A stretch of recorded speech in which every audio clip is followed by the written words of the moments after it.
Coming up on ACC Monday Night Pregame, what did we learn after a big weekend of ACC action? Florida State takes 2 of 3 from Louisville in a key Atlantic showdown, and Miami's win streak remains intact. Speaking of the Canes, it feels like 2008 all over again.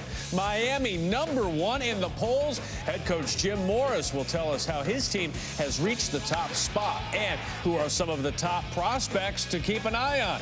Keith Law will share some names, and one of those names will join us next.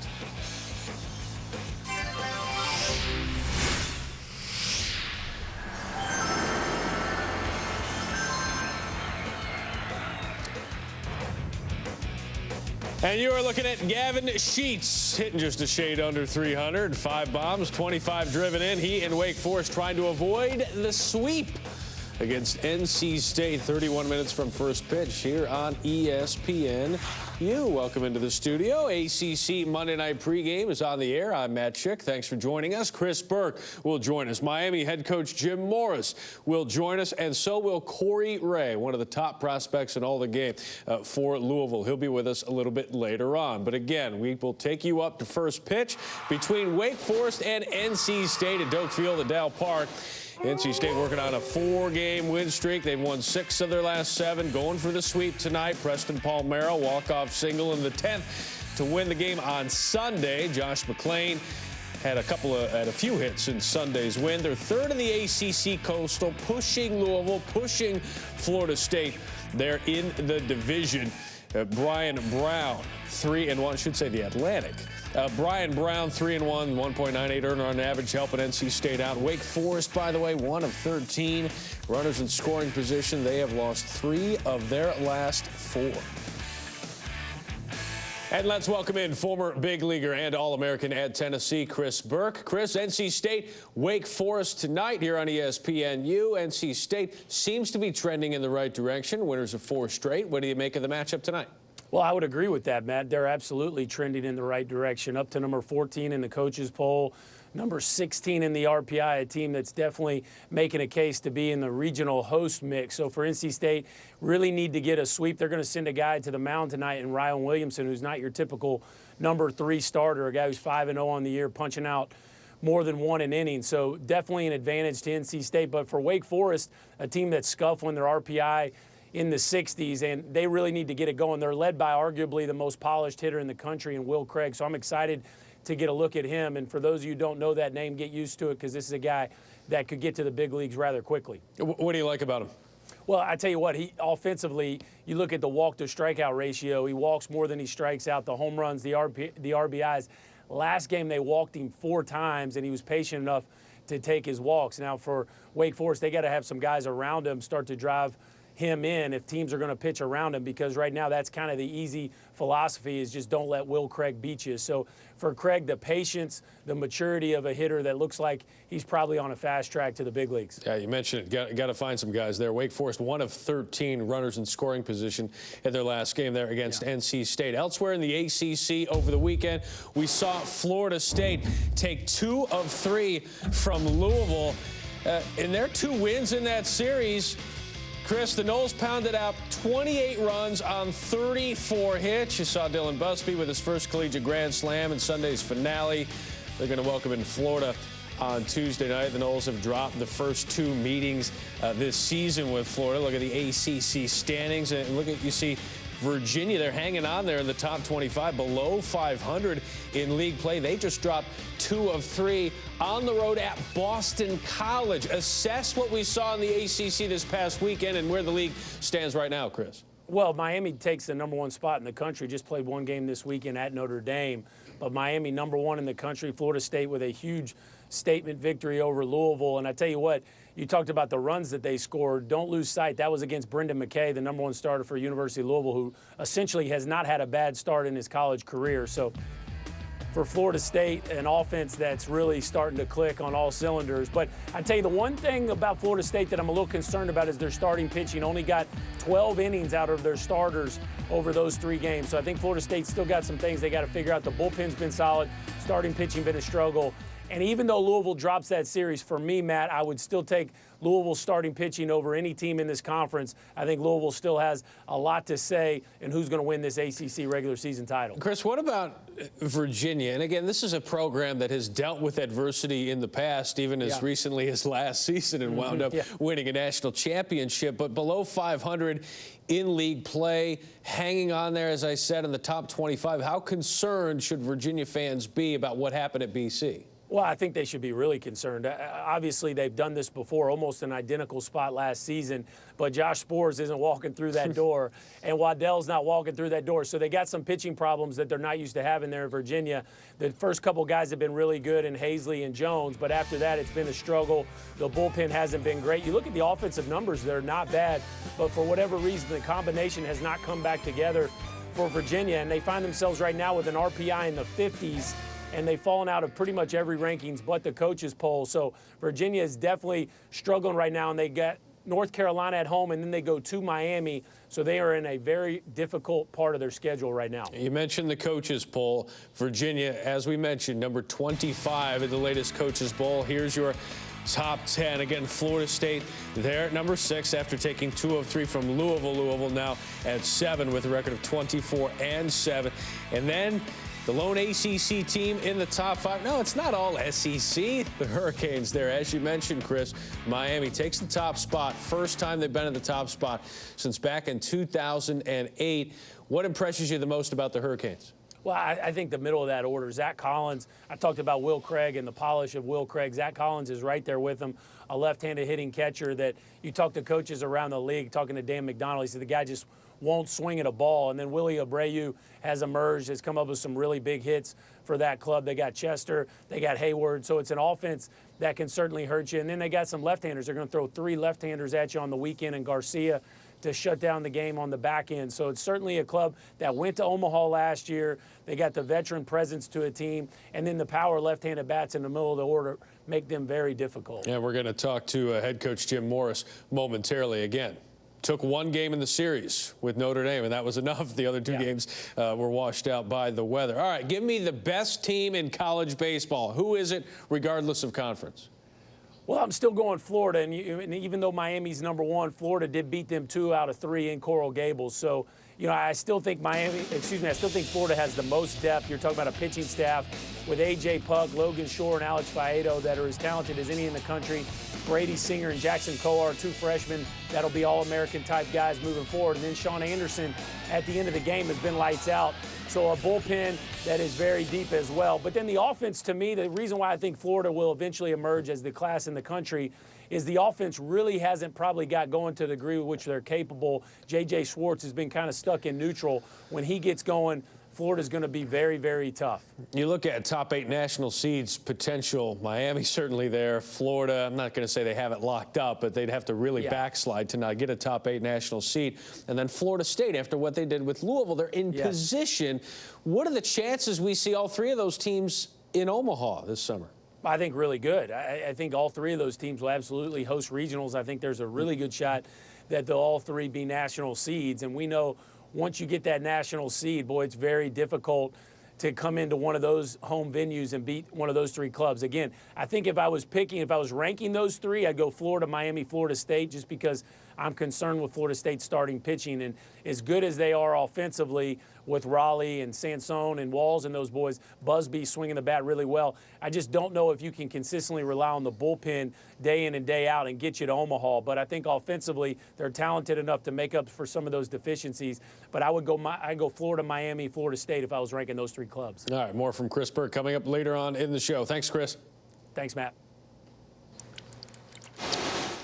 Chris mentioned the Miami Hurricanes. You see those raindrops there? That's apropos. They tried to get Notre Dame to move the series to Coral Gables because of inclement weather in South Bend. Reportedly, the Irish agreed. The ACC didn't allow it. They got 1 game in. Miami won it. They've won 9 straight. Zach Collins drove in 5 in the win. They get the W. Let's welcome in the head coach of the Miami Hurricanes, Jim Morris. Coach, it is a rare feat to only win 1 game of a 3-game series, yet win the series. You did that in South Bend. You won in the rain. The other 2 games canceled because of some snow. What's it like for the head coach of Miami to coach a team in 30-degree weather? But, you know, it's different, and you always worry about it, and you don't know how your players are going to adjust because it's just, you know, every day down here is in the 80s, and so it's a big adjustment for the guys, but it shows a lot of mental toughness for our guys, and just they played very well in the game, and we didn't make any errors, which is amazing to say in that type of weather. And we played really good as a team, but we've been playing really good as a team, you know, the last few weeks. Speaking of that, the win in South Bend was your 9th straight, moved up to #1 in the rankings for the first time in 8 years. What does that #1 ranking mean to this program? Well, it's good. You know, it's one of our goals is always to be in the top 8 in the country, so you'll get every advantage in the regionals and super regionals. And the higher you rank, the more it's going to help you to get advantages to get back to the College World Series. A lot of people don't realize, but it's very similar to the basketball thing when you see them laying out the charts for the teams to go. So it's very important for us to stay as high as possible.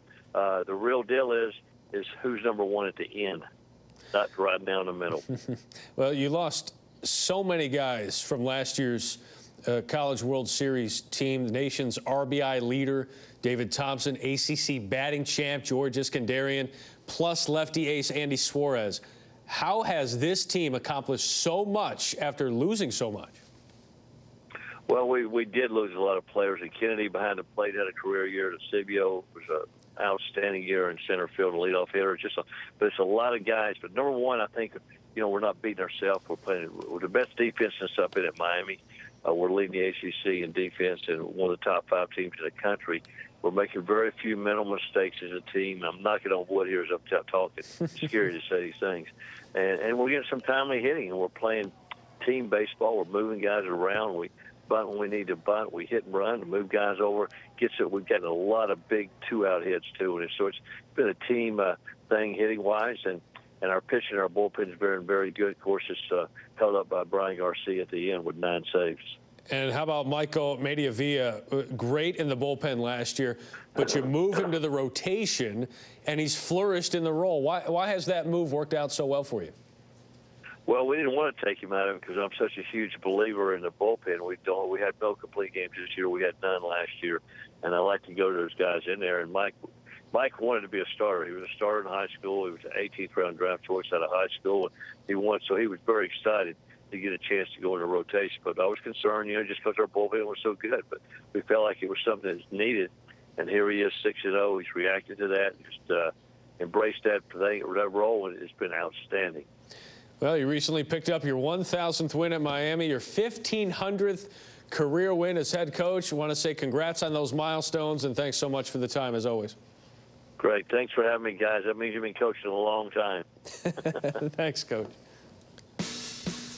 And here's the road ahead for Jim Morris and his Canes. Again, they've won 9 straight, 20 of their last 22 contests, #1 in the polls. Some work left to do.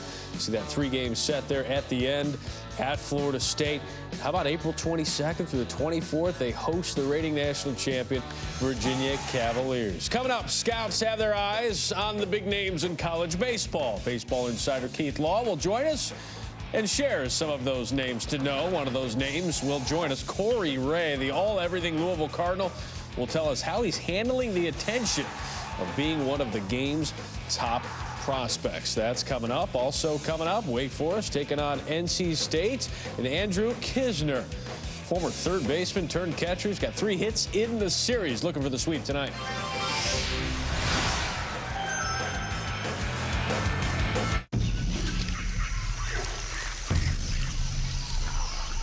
I think we should have taken a left at the river. Tarzan, no. Where Tarzan go? Tarzan does not know where Tarzan go. Hey, excuse me, do you know where the waterfall is?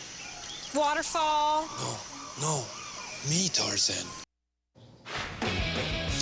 Will Craig, great season, ranking in the top 5 nationally in batting average, slugging percentage, and on-base percentage. In fact, #1, Division I, its slugging percentage at .929. That is very good. Ryan Williamson going to be on the bump for NC State. 5th in the ACC in strikeouts with 48. Taking the hill, supported by a lineup that's hitting .300 this season and doing pretty well lately, scoring better than 6 runs per game during a 6 8-1 stretch. ACC well represented in the Major League Baseball opening day rosters for 2016. Oh, listen to that Oregon music go. Conference as a whole, get 44 players on the opening day rosters. That ranks second among major conferences behind the SEC, who leads the way with 66. I touched on the draft with one of our experts recently. Let's welcome in baseball insider Keith Law. Keith, we saw the graphic there. Tell us what this year's draft looks like when you compare the high school prospects to the college prospects. College class is down this year, unfortunately, although a lot of that is the product of good players signing out of high school 3 years ago, so that eats into the future college classes. The high school class, I'd say, is about average, so what that results in is at the very top of the draft, the teams drafting in the top 5 or the top 10 are looking at a slightly lighter talent pool than they would see in a typical year. That said, I think there's every bit as much depth, especially in high school starting pitching, as there is in a normal year. I think there's plenty of depth in college starters, lots of college relievers. Where the college class is particularly light for me is up the middle. We really have very few good college shortstops. College catching is light, and there are only a handful of college center fielders. All right, so give us some of the top college players that scouts are watching now. Well, Corey Ray at Louisville kind of came into the year as the top college position player because he had a long track record. He was known out of high school. There were questions about how well he could hit. He's had a good year at the plate for Louisville. He's hitting for power. He's running well. Biggest question on him, he's got to play an outfield corner despite his speed. That really takes away some of his potential value in pro ball. Nick Senzel at the University of Tennessee is one of the best pure bats, high school or college, in the whole class. He came into the year with questions about his defense. He has improved substantially at third base, and how much power he's going to have, still not really showing enough game power, I think, to be a potential all-star. The third name I'll mention real quickly is Anthony Greer at Auburn. He's come on this year. He did not come into the season as a likely first-rounder. Now I think he goes somewhere in the top 15 picks because he's a center fielder who can run, who can hit, and who'll still be 20 on draft day. Teams still pay a lot of attention to a player's age, college or high school, when they're drafting. And Keith Law, a couple of his top prospects belong to the Atlantic Coast Conference. Virginia righty Connor Jones, 6 wins in a tie for second of the ACC. And he mentioned Corey Ray's 28 stolen bases. That leads the conference. And let's welcome in now the aforementioned Corey Ray from the University of Louisville. Corey, again, listed as one of those top draft-eligible prospects. How do you go about handling the attention that comes along with being a top prospect? I think, you get used to it at the University of Louisville with all the success that the players before me had and all the success that the program's having now. So for me, I'm just used to it, and I try to put my focus on the team and, the team success and winning a national championship. How has your grandfather impacted you and helped you to stay level-headed and handle all this attention? Whenever I get too high or, I'm too confident in myself, or I'm a little bit distracted, he's always there to humble me, tell me to hit the ball and keep it simple.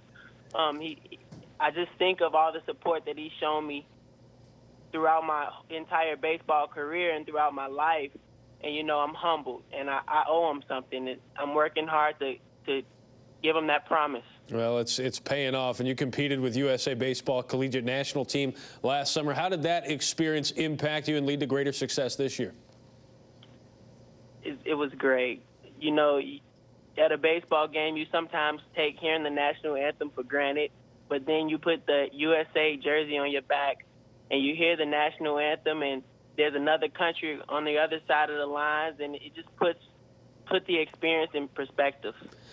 Well, a great experience with Team USA. How about your experience so far with Louisville? How about this past weekend? You dropped 2 of 3 against Florida State, including that 16-5 setback in Sunday's finale.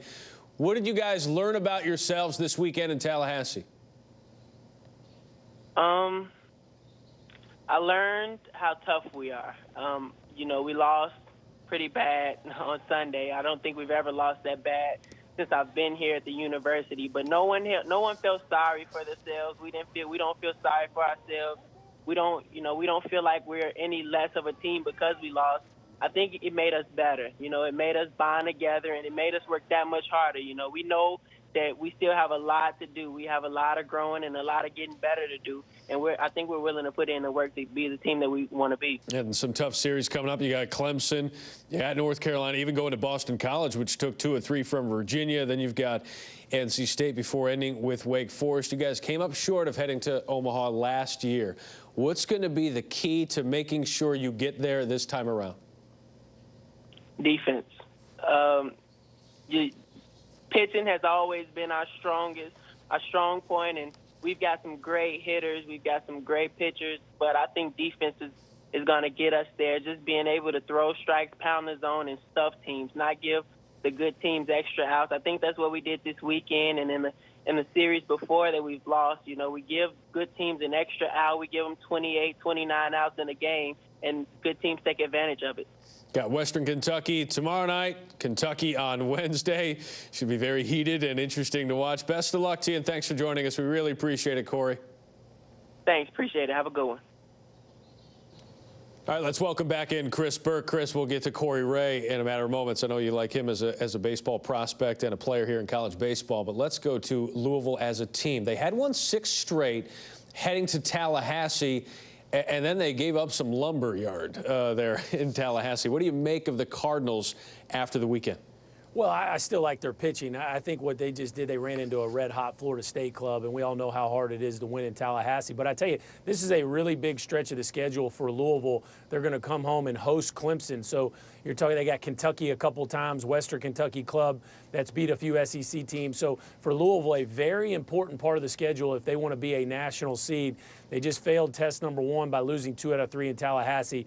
I said it earlier, I'll say it again, I still like their starting pitching better than anybody in the conference. But Kyle Funkhauser has been an enigma this year for them. They moved him from the number 1 spot to the number 3 spot, and it was a struggle again this weekend. From a talent standpoint, he's right there with anybody, a first-round pick who decided to come back for his senior year, but just consistently has been finding barrels this year. And for them to reach their potential, he needs to start pitching like a first-rounder. 2 of the last 3 outings for Funkhauser. He's given up 5 or more earned runs, including 8 in their last game on Sunday. It's rare that you score 19 runs in 3 games and drop 2 of 3. That's what happened to Louisville over the weekend. Corey Ray, though, certainly not to blame. He shined once again. One of those top prospects, just talked to him.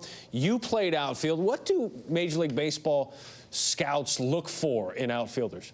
Well, I tell you what, Corey Ray really personifies everything they're looking for. The thing I think about Corey that they'll like is he could hit 1, 2, or 3 in an order. And number 1, if you're going to play center field, you got to go get it, and you got to have excellent ball skills and top end speed. And Corey Ray certainly has those things. And then offensively for Corey, he's got the speed. He's number 2 in the country in stolen base. He's got the speed to be a table setter, but he's also has the power to hit potentially in the middle of the order, especially as he matures and gets even stronger as he gets older. So for Corey Ray, really the sky's the limit, and that, of course, is being talked about right now with Keith Law having him number 1 on his draft board. So Corey Ray is a name that you will hear often as draft approaches. All right, give me a couple other names here, some other names that we need to know here, outfielders here that could be coming to a Major League Baseball team near you. Yeah, well, last year was kind of the year of the shortstop. This year, really the year of the outfielder. There's some guys that are way up on the draft list.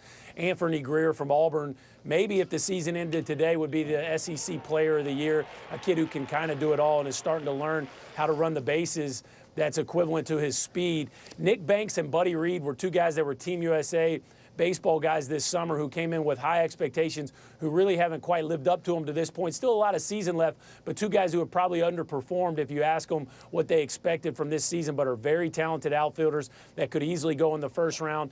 And then, interestingly enough, Seth Beer is arguably the most talented hitter in the country as a true freshman, leading the ACC in home runs right now, hitting at a .430 clip, and decided to enroll early at Clemson. But had he been in the draft as a high school senior, he might be a first-rounder. So there's a ton of premium talent this year in the outfield class, but Corey Ray is good as any of them. Premium talent joining us right now, Chris Burke. Thank you so much for the time. Appreciate it. Thanks, Matt. Always good talking to you, man. Again, we're getting set for NC State and Wake Forest. Josh McClain is notorious for wearing stirrups. We're not going to show them to you now. You got to watch the game to see it on the U.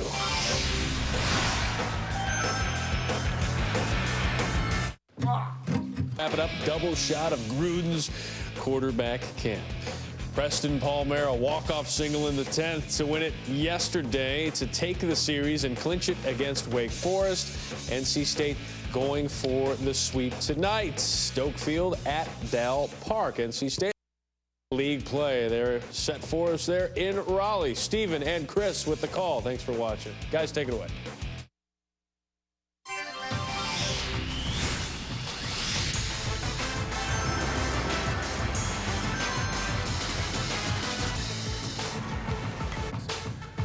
Welcome to the ACC on ESPN tonight from Doak Field here in Raleigh, North Carolina. The number 14 North Carolina State Wolfpack looking for the series sweep, the third and final game against the Wake Forest Demon Deacons. Alongside three-time All-American and former big leaguer Chris Burke, I'm Steve Lennox. We're delighted to have you on board.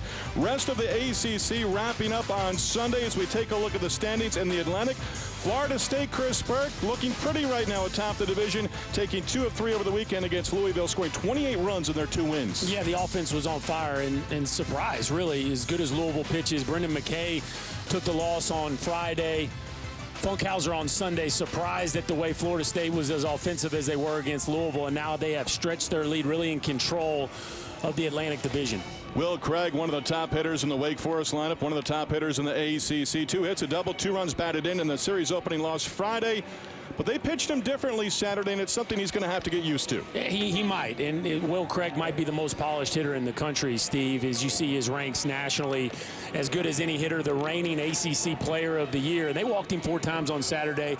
There's a pretty good chance he's going to get walked again this evening, especially if there's a damage situation. So it's going to fall into Stuart Fairchild's lap to protect Will Craig, and the guys behind him are going to have to carry their weight. And also a chance we'll see Will Craig on the mound at some point in relief for Wake Forest. The Demon Deacons go up against lefty Ryan Williamson. Last time he pitched, he established or tied a career high with 10 strikeouts and picking up a win at Charlottesville against UVA. Yeah, this is not your typical number 3 starter as we take a look at his numbers. 48 strikeouts in just 33 innings. You see opponents hitting under 240 against him. And as I said, not your typical number 3 guy. This is a guy that'll get a fastball into the low 90s, up to 93 miles an hour, but needs to be a little more efficient. Last time threw way too many pitches, almost 130 pitches, so they're hoping he can be a little cleaner early in this ball game. Wake lineup. Demon Deacons 19 and 14 overall. Kevin Conway in the leadoff spot. Johnny Aiello batting second. Nate Mondu, a hitter they really want to get going. Will Craig in the cleanup spot. Gavin Steele hitting 6th. Ben Brazil DHing, not catching. He hits 8th. Logan Harvey has the catching duties, and he bats 9th, rounding out the bottom of the Deacon Demons lineup. Kevin Conway, 272 hitter on the season. Standing in when we are set for baseball. Glad you're with us. ACC on ESPN. Beautiful night here in Raleigh, North Carolina, as Ryan Williamson gets ready to go to work. And the first delivery, a called ball, and we are underway. Conway, 17 runs knocked in on the season, in the leadoff spot for the 2nd time in this series. And the count evens out at a ball and a strike. A couple good fastballs from Williamson, and it'd be interesting to see Wake Forest's approach against Williamson early in this ball game. 1 ball, 2 strike count. As we mentioned, has a tendency to get up there with the pitch count, so I wonder if they'll be selective here early and see if they can run that count up high out of the gate. Looking to put Conway ahead early, and he does just that. Conway down on strikes, and 1 out here in the Wake Forest top of the 1st. Well, we talked about the gaudy strikeout numbers, and we're going to get a look at it right out of the gate. A tight slider. Pretty good sign from Williamson when you're getting swings and misses, lefty versus righty, and watch how uncomfortable that swing looks there from Conway. And that pitch is a strike, too. So when you're getting swings and misses at strikes, you know the breaking ball is sharp. Johnny Aiello, switch hitting shortstop, 228 hitter on the season. 3 home runs. Aiello in the series 2 for 7. 0 for 3 on Saturday. Struck out 3 times. Fastball up and away from Ryan Williamson. A ball and a strike. Or 2-0, pardon me. Williamson, Berkey mentioned it, just under 130 pitches last time out against UVA.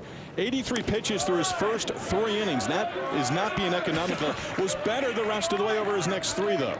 Well, and I think he's got a junior and a draft-eligible player. Obviously, he's going to have to figure out what kind of guy he's going to be. And the 4-pitch walk to Ayala. Excuse me, Steve. If he wants to be a starter at the next level, he's going to have to figure out the efficiency as he delivers a 4-pitch walk here. But you see, as you said, he settled down with the ACC Pitcher of the Week last week with 10 punch-outs. But the 5 walks certainly a concern for Coach Avent and his staff. Helped North Carolina State win a series in Charlottesville for the first time since 2007. 1 on, 1 down, Nate Mondu, 276 average on the season. That's 5 straight pitches out of the strike zone now for Ryan Williamson. And this is where I think they have to be selective. Mondu left on left here. He's just throwing 5 in a row, as you said, a guy that can get wild. You have to be very selective here in a 1-0 count. Down low, Mondu with the count in his favor, 2-0, and a visit to the mound by catcher Andrew Kisner. Mentioned draft eligible as a junior. He was drafted out of high school. Went to high school in Cranford, New Jersey. One of the top pitching talents in the state of New Jersey coming out. Now a junior. He was drafted 28th round back in 2013 by the Rangers.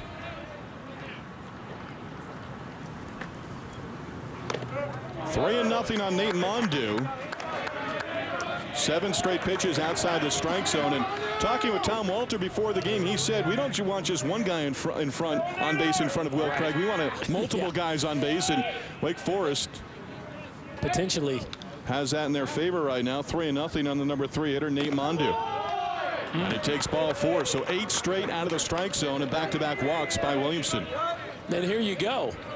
You've created a mess in front of the best hitter in the conference, and now you better make some pitches. As good as he was to Conway, 8 straight balls, and now you got Will Craig, who it doesn't matter how many balls in a row you've thrown. I guarantee you he's going to be ready to swing the bat. Certainly would have the green light from Tom Walter. Scott Foxhall, pitching coach at NC State, paying an early visit to the mound. All 4 infielders also coming in on the conversations. You see in the background just a moment ago the 2 base runners going over and discussing with Tom Walter. And you see early on that is not the ratio you want. You want it in the other direction if you're Scott Foxhall and Elliott Avent. So Craig comes to the plate. He's got to be salivating. Again, he walked 4 times. As we take a look at Will Craig. Yeah, let's take a look at some of the moves in his swing, and we just make him such an efficient hitter. Now, one of the things that we do here in Berkey's Breakdown is we try to get into the mechanics of the swing a little bit. Notice as he loads, you're going to see a nice separation move as the hands go back and the foot goes forward. Beautiful angle at the top as he gets the footwork square. Now he's going to get off his backside. Look at him drive that back knee and back foot into the baseball as he gets to this launch position here. Look how he stays stacked, and a full follow-through as he throws the barrel to the left field wall, and this ball goes out of sight, Steve. The camera couldn't even find this one. Are there comparisons you can draw on as Craig is ready to go to work at the plate against Williamson? And he starts him off speed and delivers a strike 0-1. Well, for a big man, he uses his backside very well. I would again, just a college hitter, but Miguel Cabrera, who is a huge 6'5", 250-pound monster himself, gets off of his right side. Sometimes big hitters have a hard time. Towards third, Mendoza, and a foul ball. So Craig will come back to the plate down in the count 0-2. Sometimes big hitters have a hard time getting off their right side, and for Craig, who's a developing athlete, buying into the weight room and the diet as he came on campus, maybe a little out of shape. Now as a junior, really starting to fill out, and that lower half works in the swing. You see him get off that right side, and he's hit some moon balls here the last couple seasons. Last year, the conference player of the year, and this year off to a similar start. 2 strikes, 1 out, first and second, top 1 here in Raleigh. Williamson trying to get out of trouble and delivers down low, 1-2 on Craig. Good take, and that's a slider. That's a swing and miss slider right there. You see how early he recognized that pitch, but also a good pitch from Williamson, who has calmed down and got back in the strike zone here, but certainly one big strike left to get against Craig. Lead runner Aiello off second. Down and in, held up on the check swing. So 0-2 to 2-2. What's the mindset now after he was down in the count and he evens it out at 2 balls and 2 strikes? A couple sliders in the dirt. You'd like to think that you're going to get a heater here if you're Craig, but as scared as they've shown to be of him, it wouldn't surprise me if they triple up on a breaking ball. But a couple misses with the slider down and in. If I was Williamson, I'd at least try to change his eyes and go with a fastball off the plate away.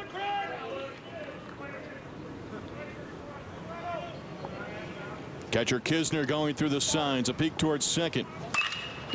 Up the middle towards the shortstop. Dunan, Willard, and they turn the double play to retire the side.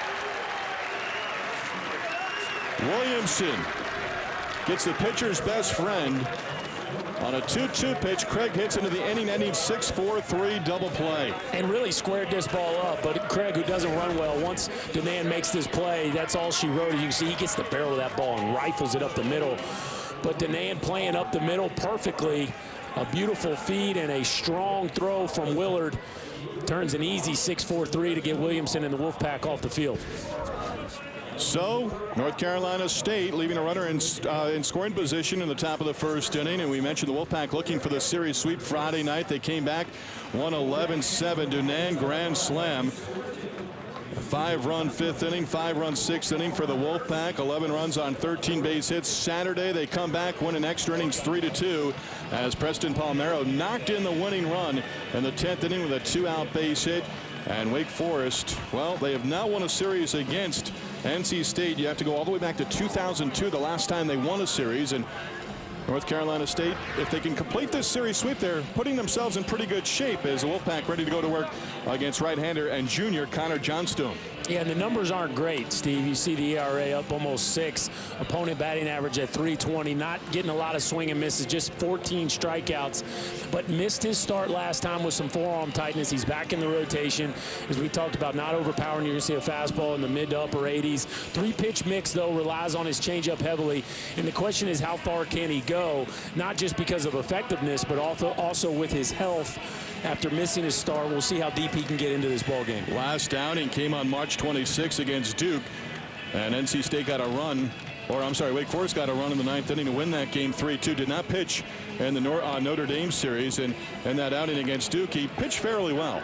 Yeah, no, he's taken them deep into some ball games, but also had some outings where he's given up a bunch of base hits. And again, against a North Carolina State lineup that is deep, he's going to have to allow his defense to work, keep the ball down in the zone, and they're going to have to play better than they've played defensively in this series if they're going to win this ball game. So Johnstone, team 4-2, and his starts this year as we take a look at the Wolfpack starting lineup. Brock Detheridge is in the leadoff spot, playing right field. There was question as to whether or not he was going to be able to play tonight. We'll get into that. Josh McClain batting second. Preston Palmero in the number 4 spot. Joe Dunan has had a pretty good has had a pretty good series. Kinnaman, Mendoza, Willard, the bottom third of the NC State lineup. Connor Johnstone ready to go to work, and Brock Detheridge will start things off. Detheridge, as I mentioned, was one of those guys take batting practice, and even before batting practice, they decided he was able to go. But in talking with Elliot Avent, the head coach of the Wolfpack earlier today, he was wondering whether or not Detheridge would go, and he's in there tonight. Johnstone wearing number 3 on the back of the Wake jersey, and the count even, a ball and a strike on the leadoff hitter, Brock Detheridge.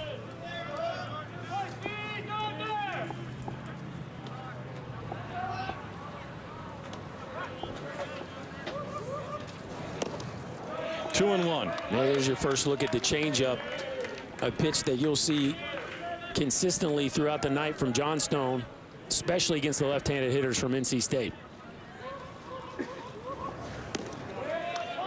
At the knees for a strike, count evens 2-2.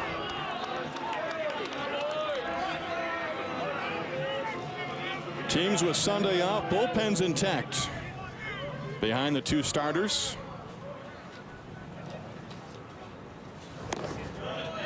And a full count 3-2 on Brock Deathridge. McLean and Kisner to follow.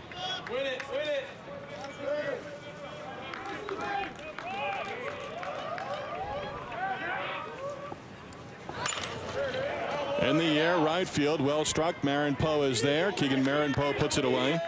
And Deathridge retired, 1 down. Good start for Johnstone. Working down in the zone, both sides of the plate.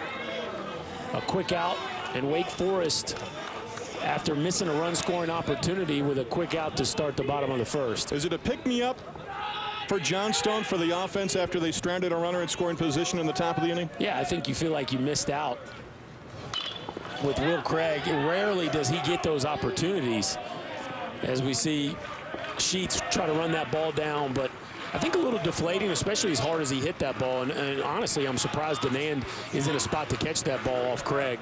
But obviously they were pinching the middle there in that double play situation, and it paid off for them defensively. McLean team high 42 hits on the season. He's knocked in 23. Terrific on base percentage, over 400. Lines one down the left field line into the corner, and this is going to go for extra bases. Conway digs it out, fires back in, and Josh McLean is having a pretty good series. He's at second with 1 down here in the home first inning. Yeah, an athletic young man, Josh McLean. You see some real bat speed from this young man, and a changeup that fades back down and in, and he's able to keep it fair. A bullet in the corner, and here come the Wolfpack. As you see, McLean can run a little bit as well. Thinking 2 out of the box, 6-base hit of the series. And he's in scoring position for the number 3 batter, Andrew Kisner.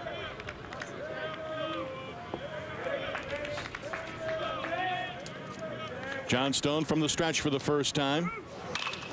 And a liner into right field for a base hit. Marin Poe up with it quickly, fires back in. And the runner will hold at third base. So back-to-back singles. McLean at third, Kisner aboard with a base hit, or back-to-back base hits, the double and the single. And McLean going station to station. This pitch was up in the zone, I think. Oh, what a good swing here by Kisner. A bullet to the backside, and you can see maybe kind of a little in between. Is he thinking about getting a first pitch breaking ball with the runner in scoring position, lets that ball get deep and rifles it into right field. Hit it so hard they couldn't score the runner, but a beautiful swing there from Kisner, who is a coveted prospect, an offensive catcher. Those don't come around often. Preston Palmero, 20 runs batted in on the season, left-handed batter, 301 hitter. Son of former big leaguer Rafael Palmero. Well, the comparison from Berkey a little bit later on, and ball 1 on the Wolfpack cleanup hitter in an RBI situation.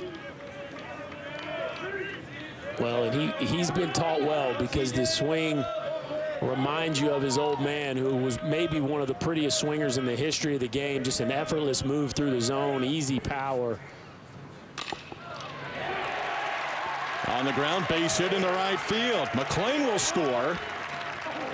Kisner stops at second base.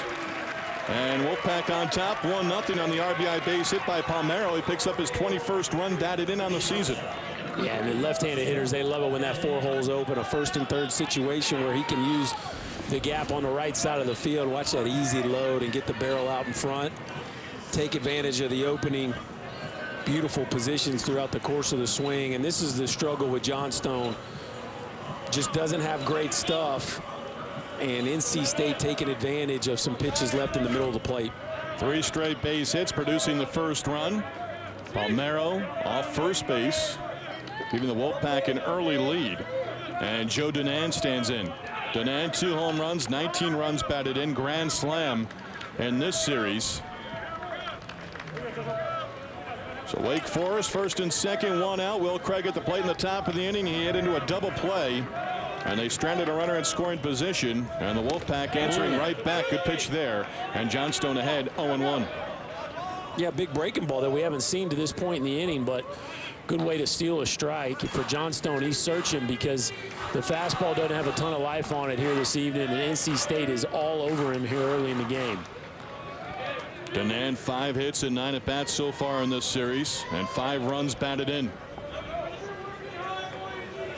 The grand slam coming in the come-from-behind victory on Friday night. in the series opener. Wolfpack coming back, as we touched on earlier, coming back from 5 runs down, had 2 separate 5-run innings.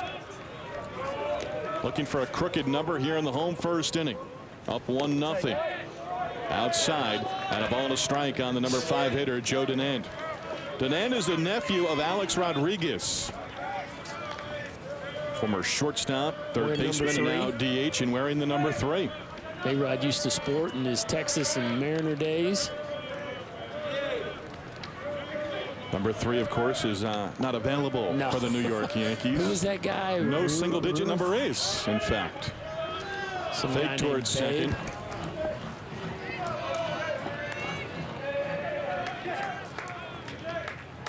Denand this season, runners in scoring position.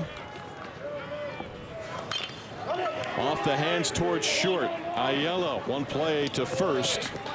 Denand retired. The runners move up. Now 2 outs with second and third.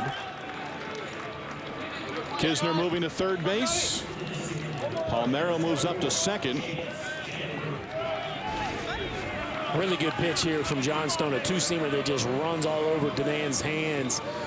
Aiello almost came up a little early on that. Good job of finishing that catch and retiring to get the second out, and see if NC State can tack on a couple more, or if Wake Forest can get out of here with just 1 run across. Chance Shepard at the plate, trying to pick up a couple of runners with 2 outs, and he takes a called strike, 0-1.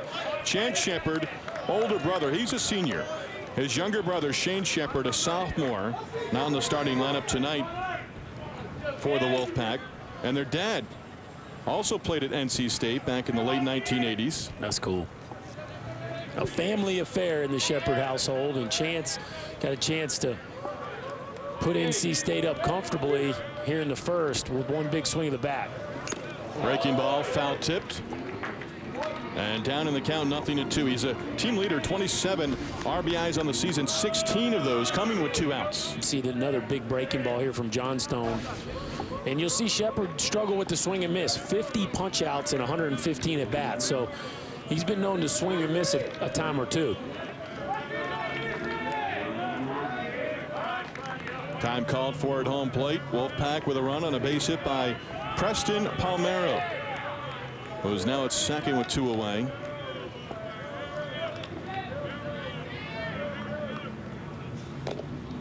Swing and a miss. Ball pops out of the glove of the catcher. And the tag applied to retire the side. So 1 run, could have been a lot more, but Connor Johnstone is able to prevent any further damage. Palmeiro, the RBI base hit. We go to the second, 1-0 NC State.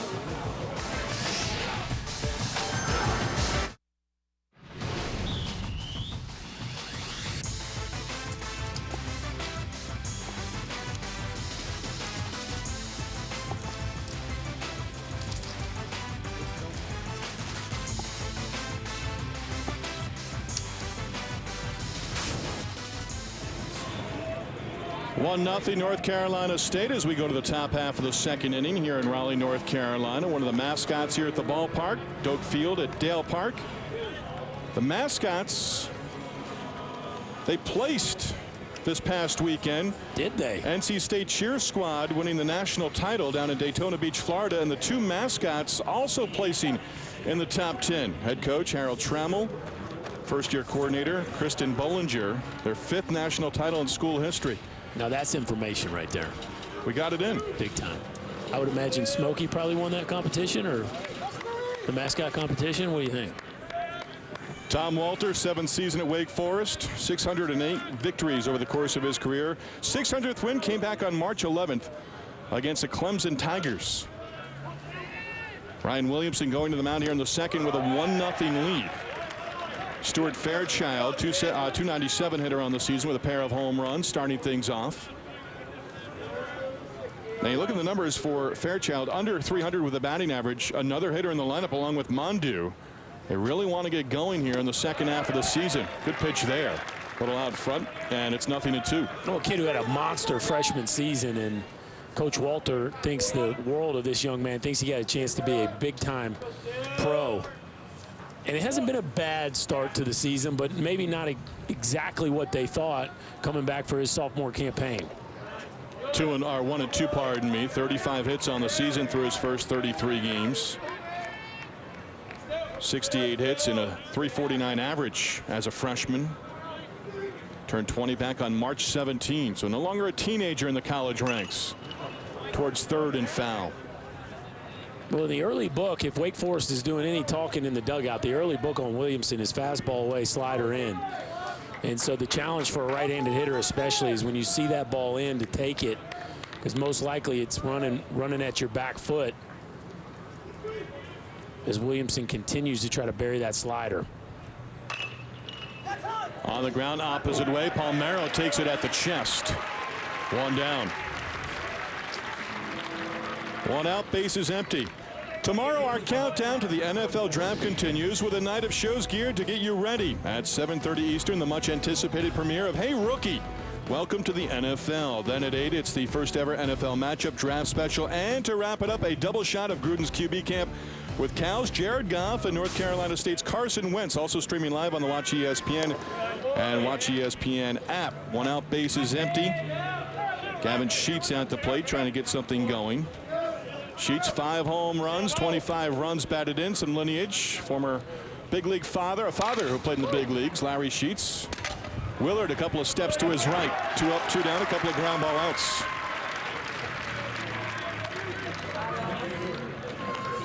And a couple quick outs for the Wolfpack. Exactly what they're looking for out of Williamson, coming in, commanding the zone after a bit of a shaky start in the first. Retires the first 2 batters easily. He's gotten the last 4 outs on ground ball outs, including the double play off the bat of Will Craig to end the top of the first inning. Keegan Marin-Poe, 6 for 42 on the season, 1 home run, fouls the first pitch back. You can see the fastball's getting up there, and that's a an 0-0 hack where Marin-Poe was trying to get the head out and the heater beat him. Williamson's showing you some really good stuff here early in this game.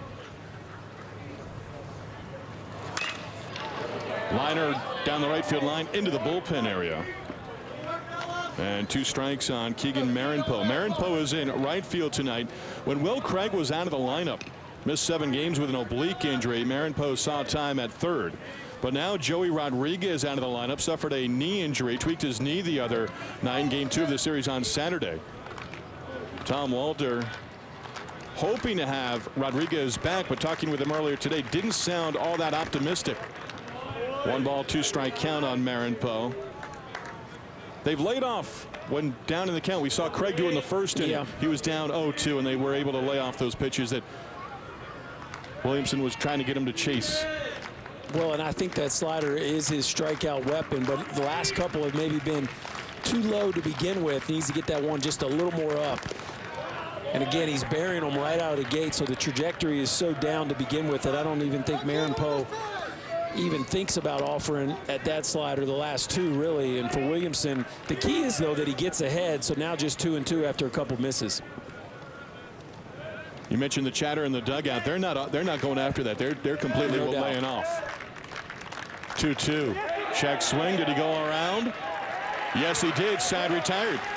A 1-2-3 second for Ryan Williamson. Well, and you slow him down with the slider down and in, you speed him up with the heater, and you can tell Marin-Poe was anticipating a fastball and gets it started a little early here. Chases one up and out of the zone. Williamson with a clean second inning.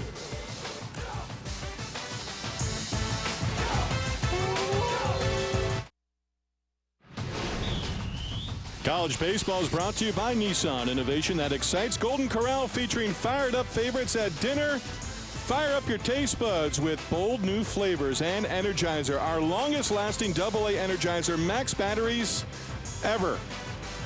Monday Night Baseball, Doak Field at Dale Park here in Raleigh, North Carolina. There's our shot of the young women on their phones, and we could probably show about 10 more shots, and at least one person in each shot would be on their phone while texting each other about what they're going to do after the game. No, they're not texting. That's Snapchat.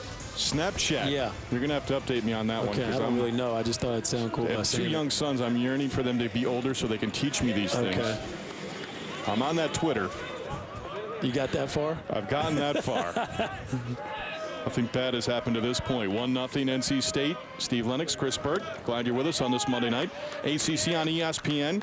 Connor Johnstone gave up 3 base hits in a row in the first inning and then got 2 outs. Preston Palmero, RBI base hit. He left 2 runners on. Brett Kinnaman lines one to left center field. Fairchild will give chase as this one goes all the way to the base of the wall. Kinnaman on his way to second, and he'll hold there with a leadoff double. Boy, this NC State lineup has come out locked and loaded. Some really good swings early in this ball game. Johnstone going with a 2-seamer away. Look at him keep his nose down and drive this ball to the backside of the field. And Kinnaman, not the biggest guy in the lineup, but that ball is smoked in the left center field gap. And here comes NC State again. 4 hits, couple of singles, 2 doubles. Kinnaman, just his 9th hit of the season. He's in scoring position for Evan Mendoza. Mendoza at third base. Average up above 325 on the season, and a strike on the outer corner. And it's 0-1. Johnstone, just not a ton of room for error. When he works to the edges and is able to mix in that changeup, he can have some success, but just not much on the baseball. So when he finds the middle of the plate, NC State's been all over him. Opposite way foul. Johnstone ahead, 0-2. Evan Mendoza from Sarasota, Florida. Pitched last year against UVA in the ACC tournament and then against TCU in the NCAA tournament, and more of a position player at this juncture in his sophomore campaign. See if he can move the runner up with 2 strikes. Breaking ball, and a ball on 2-strike count. Was time called there? That's it. Yeah. He got a balk. Yeah, called a balk on the pitch.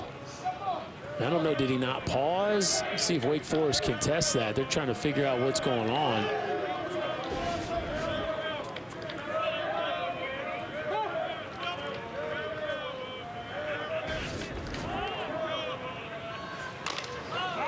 Towards third, Craig out of his glove. The runner will hold. And Craig showing off that 90+ mile-an-hour fastball gets you out at first base. Yeah, nice to have that arm in the bag after you kick a grounder, and a poor at bat there from Mendoza, who all he needed to do is use the middle of the field to get that run in. Chops one to Craig, who's able to finish the play. Look, kind of clanks the catch, but then bare hands and fires across to get Mendoza and retire the first out here in the second. So Kinnaman, double, move to third on the balk. Number 9 hitter, Ryan Willard stands in. Willard a double, 2 RBIs on the season. Infield up early on with Wake down 1-0. And Williamson working against you. You know you're not going to get a ton of runs, so they just feel like with 1 out they can't afford to give NC State a free run here. They're going to try to cut it off at the plate. Willard, senior out of Tallahassee Community College, began his career at Townsend. Transferred from Tallahassee Community College last year as a junior to NC State. You see his numbers and a situation where he's facing, or was looking at right now, eyeing a runner at third in less than 2 outs. Infield again playing up. Johnstone up and in, and falling behind 2-1. Where do you go? You're down 2-1. We've seen the big breaking ball. The sinker end's probably the pitch he wants to continue to pound here and see if he can get another ground ball to Craig or maybe to Aiello. See if he can't keep this runner right at third base. Craig a couple of steps behind the bag, off the line at third.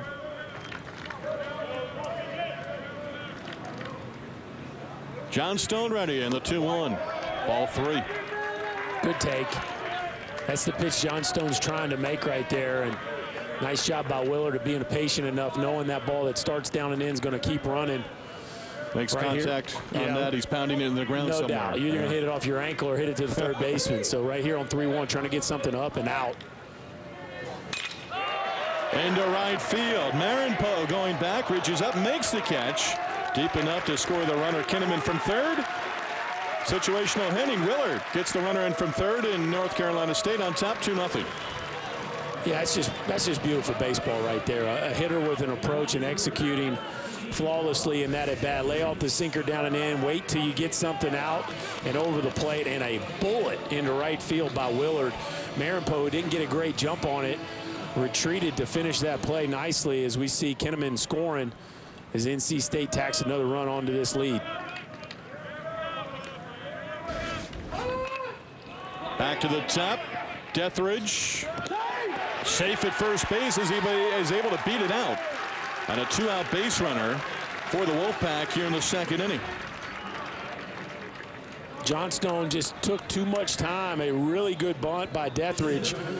And you'll see Johnstone, this has got to be a bare hand in a throw. Instead, he chooses to shuffle and doesn't have Will Craig's arm strength, unable to finish that play. Got to have a little more sense of urgency as you go after that baseball. Deathridge, his second hit of the series. Other hit, a home run in the opener Friday night. And here's Josh McClain, doubling a run scored in the first. Tried to hold up, went too far, chasing the breaking pitch.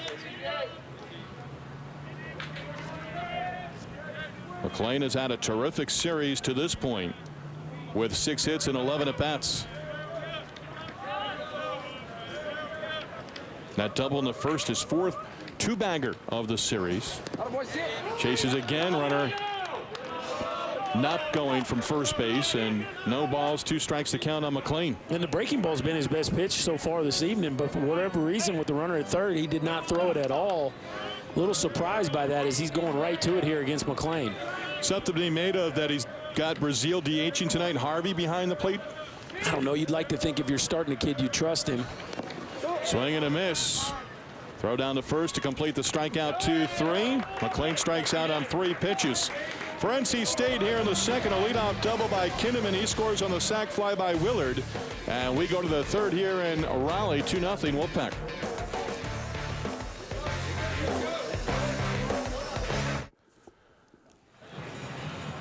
Two runs, 5 base hits, no runs, no base hits for Wake Forest, and NC State with a 2-0 lead as we go to the top half of the third. I'm buying. Let's go. Deep fried Oreo. I saw funnel cakes, but do we really need? Does that need to be deep fried? Is an Oreo not good enough on its own? Oreos apparently are pretty good both ways. I've never had a deep fried Oreo. I have not. Do we have to I do eat fried food. I don't want anyone to think that I'm, a health nut by any stretch, because I'm not. I should be. But we go to the third inning. Not 8-9-1 due up for Wake Forest. Funnel cake had me, but then I saw the deep fried Oreo. One in Rome. Ben Brazil starting things off, batting in the number 8 spot tonight, DHing for Wake Forest. Fastball to the outside part of the plate by Williamson. Brazil, 248 hitter on the season. Williamson worked a 1-2-3 second, needing just 12 pitches to retire the side in order. Brazil, a hitter, according to Tom Walters, hitting into some tough luck this year. Just 1 hit so far in this series and 6 at-bats. He has drawn 3 walks. Now the catcher, Kinzer, out to the mound to talk with Williamson for a moment. 0-2 on the leadoff man in an inning, up 2-0. What are they chatting about right there? There's not a whole lot. We're going heater away or a slider. I don't know what the dispute is, but wasn't very long. Opposite way foul. There's the slider, and not a very good one at that. Really one that Brazil wishes he probably had back, because on 0-2 you got to believe Williamson will make an adjustment and throw a better one here. A guy who loves to hunt the punch out. Lays off, a ball and 2 strikes. Williamson, part of 4 state championship teams in high school, 3 in the baseball ranks, 1 in the gridiron in the fall. Check swing. Catcher Kinzer applies a tag, and 1 down here in the Wake Forest third inning. Friends, Wednesday night baseball presented by Hankook Tire. It's an AL East matchup between Adam Jones and the O's and Big Papi and the Red Sox at Fenway, 7 Eastern on ESPN2. Also streaming live on Watch ESPN and the ESPN app. David Ortiz, his final opening day at Fenway Park earlier today. Big Papi.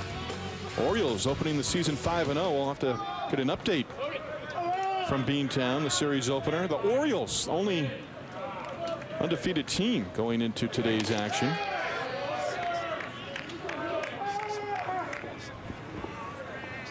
And the Orioles with a shutout win, now 6-0 on the year.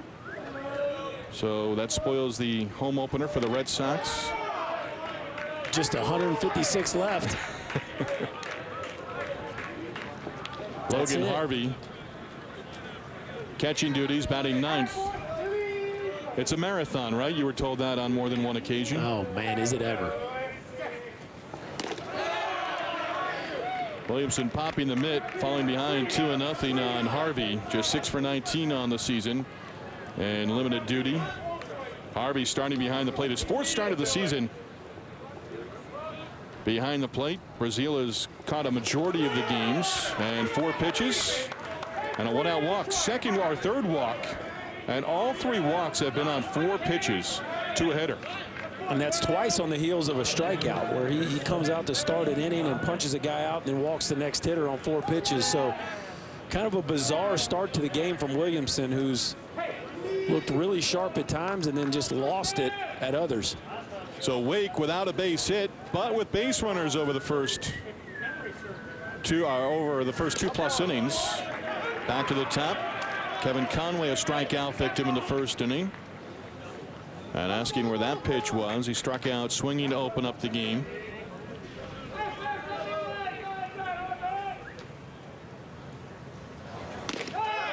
One ball, 1 strikeout. That's a senior move by Conway. What he does is he says, is that the corner? And you know what that's code for. I think that's outside, and I want you to tell me, yes, that's the corner, so that you don't call anything further out. He's just trying to establish the boundaries of the zone with home plate umpire. And towards third base, Mendoza to second, 1 back to first, not in time. Conway beats it out. They get the out on Harvey, 5-4. For out number 2, they get the lead runner. Nice play by Mendoza. You'll see Conway get out over top of this ball, a slider down and in that he tops to Mendoza. Really good transition there, and a nice turn by Willard, but Conway just too athletic down the line. Willard did all he could there to try to finish that one off. Well, I saw Palmeiro kind of coming off the bag, and I envision his dad doing that countless times. He stole a few outs that way, exactly. Aiello walked, left stranded in the first inning. Soft toss over to first base. Conway, 6 stolen bases on the year. He's been caught twice.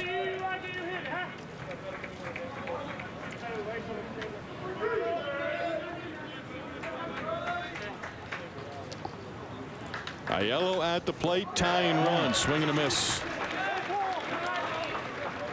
And the count 0-1. At some point, Wake Forest has got to take advantage of some of these free passes, because it's pretty apparent they're going to score some runs this evening, and Wake Forest has got to match them, or this could be a long game for the Demon Deacons. Got him caught up. Throw down to second by Palmeiro. Shortstop Denan takes a throw, caught stealing, 1-3-6. And the inning is over as Conway runs into the final out of the inning. A nice play here by the NC State defense. Watch Palmeiro catch this ball, get to the inside, and throw it to Denan, who athletically catches and tags the Wolfpack up a couple runs in the second. 2-0 North Carolina State as we go to the bottom half of the third inning. Wolfpack ranked number 14 in the latest USA Today coaches poll. We take a look at ACC news and notes. Top 2 teams right now, Louisville and Florida State. They just got done wrapping up a series in Tallahassee. Yeah, top 2 teams in the Atlantic Division, that is. And I tell you what, Florida State was ready after getting clipped last year in Louisville at Jim Patterson Stadium. They had something for the Cardinals. The offense was rolling. Sansone and Kyle Raleigh were not very kind to Louisville down in Tallahassee. Seth Beer writing a terrific story for himself in his freshman year at Clemson. Had a 26-game hit streak ended on Saturday. Clemson dropping 2 out of 3 against Duke. Home third inning. Andrew Kisner 1 for 1, starting things off. What a story Seth Beer is, who could be playing his senior year in high school right now, but chose to enroll early at Clemson and is putting on a show right now for the Tigers. ACC leader in home runs, 13, went 3 for 10 in the series. But Clemson, as I mentioned, dropping 2 of 3 in Durham against the Blue Devils. BC taking 2 out of 3. Blustery conditions in the New England area, and UVA losing the last 2 of the series after they won the opener on Friday. Yeah, UVA has been a mystery because if you look at the numbers aren't bad. The offense hitting over 300, and Connor Jones and Adam Hazley doing their thing from a starting pitching standpoint. But Kisner in the air, short left center field. The left fielder Conway takes care of it, 1 out. And Preston Palmero will come to the plate, 1 for 1 with a single and a run batted in. And let's take a look at Chris Burke's breakdown. Let's do that. Let's do that. Let's take a look at his dad and him side by side. You see his dad had that beautiful load and into his front side. And for Preston, a little more of a violent load and hangs back a little more on the left side longer than his dad did. But similar moves. I love that in the running position there, how they're almost in an identical spot. First pitch swinging in the air to left field. Kevin Conway has been busy. 2 outs. Well, you're not supposed to pop up after we put you side by side with your old man, Preston, but a RBI base hit in the first made up for it. But you could tell his dad taught him very, very well, and he makes a lot of beautiful moves throughout the course of the swing, and definitely think he is going to be a good pro. Son, it's Friday night. You going out? No, Dad, let's break down some film. I would say they spent plenty of time hitting batting practice on nights and weekends. Denand 0 for 1. 2 outs, bases empty. Johnstone trying to work his first 1-2-3 inning. Has allowed 2 runs so far over the first 2 innings.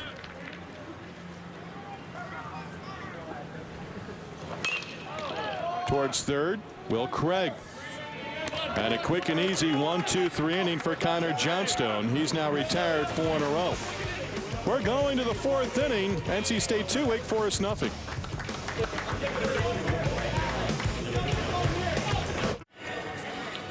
NC State a run in the first, a run in the second against Wake starter Connor Johnstone. Ryan Williamson so far 3 scoreless. And let's take a look at how the Wolfpack got their 2 runs in the first inning. Preston Palmero, we just talked about. Yeah, wearing out that 4-hole for the first run for the Wolfpack as Johnstone was missing too many pitches early, and then Willard late with a really good at bat, laid off a couple tough sinkers, drove that ball into right field for a sac fly, and we find ourselves 2-0 Wolfpack here in the 4th. Kinnaman led off the second with a double, scored on that sac fly to make it 2-0.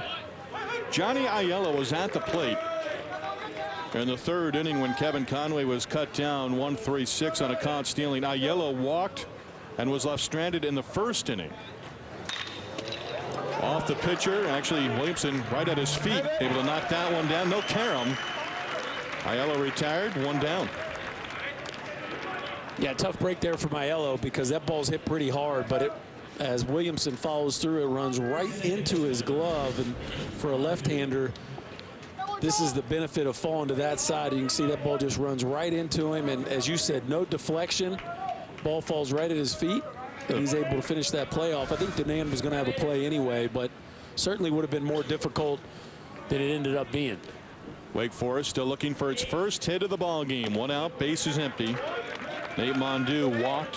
He raced on an inning-ending double play back in the 1st inning. Looked like he got him on the backside of the calf, maybe. Or the calf, it would be on the backside, not on the shin, the front side of the knee, right? That's right. On the backside of the lower leg. It would be listed as a lower leg injury if he was injured in hockey. That's right. Right? As bland and generic as you could possibly be. We'll leave plenty of room for interpretation. 2-0 lead for the junior. Ryan Williamson here in the 3rd. Lefty deals. Swing and a miss. Good pitch there. Mondew down on strikes. And 2 outs here in the Wake 4th inning. Yeah, Williamson got some swag to him. You could tell he's feeling it a little bit. And other than a couple walks, he has been in command. And you see that little strut around the mound after another nasty slider. Seems to be very sharp this evening, with the exception of the 4-pitch walks that we've seen. Misses up. Will Craig head into a double play to end the first inning. Now batting, 2 outs, bases empty. This is where NC State wants Craig. Situation, nobody on base. One swing can hurt you, but it only cut it to a 2-1 lead or a deficit for Wake Forest.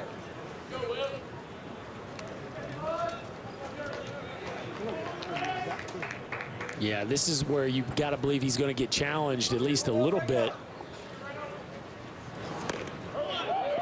Just off the inside corner, went in that time.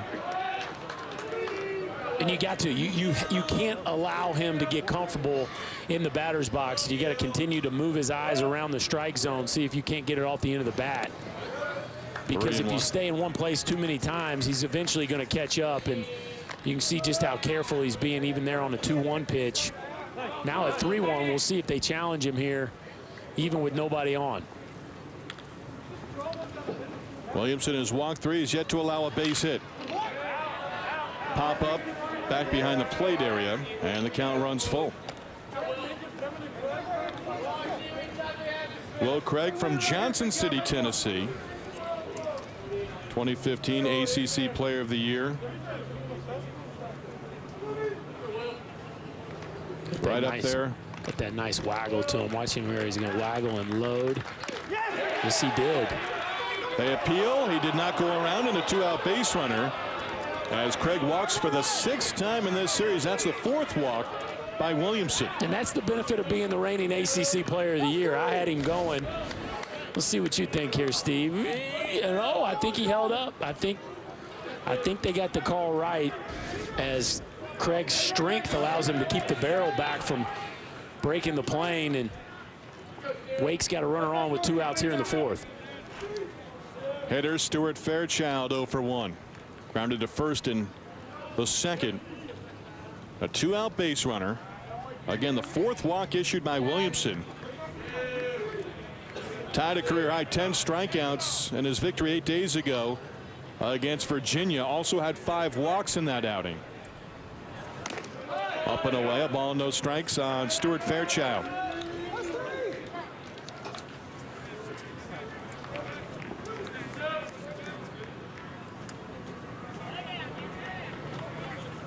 And here's one of those at-bats, Steve. One of those at-bats where Fairchild can make them pay.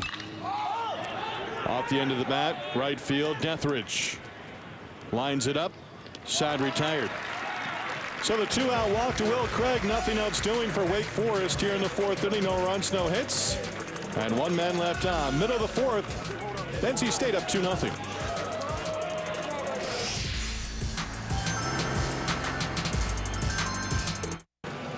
Number 14, NC State, ready to hit here in the home 4th inning, up 2-0. Bitter rivals square off in this week's Sunday night baseball matchup on ESPN. It's Buster Posey and the Giants taking on Adrian Gonzalez and the Dodgers from Chavez Ravine. Sunday night baseball presented by Taco Bell at 8 Eastern. Also streaming live on Watch ESPN and the ESPN app. Giants and Dodgers playing plenty of baseball. 7 of the first 13 games of the season. They also have a 4-game series in they've already had their 4-game series in San Francisco. That wrapping up on Sunday. And Madison Bumgarner, for the 2nd time in 2 years, taking Clayton Kershaw deep. Bumgarner's now got 12 career big league home runs. He needs to get called up. I don't know what the next doesn't work out on the mound. Maybe he's got a he needs to go to him and Story need to get called up. Take it to the next level. What a wonderful story for the Rockies with Trevor Story in the start that he's gotten off to. 7 home runs. Chance Shepard takes ball 1 from Connor Johnstone. Johnstone and Wake down 2-0 here in the bottom half of the 4th inning. NC State looking for the series sweep.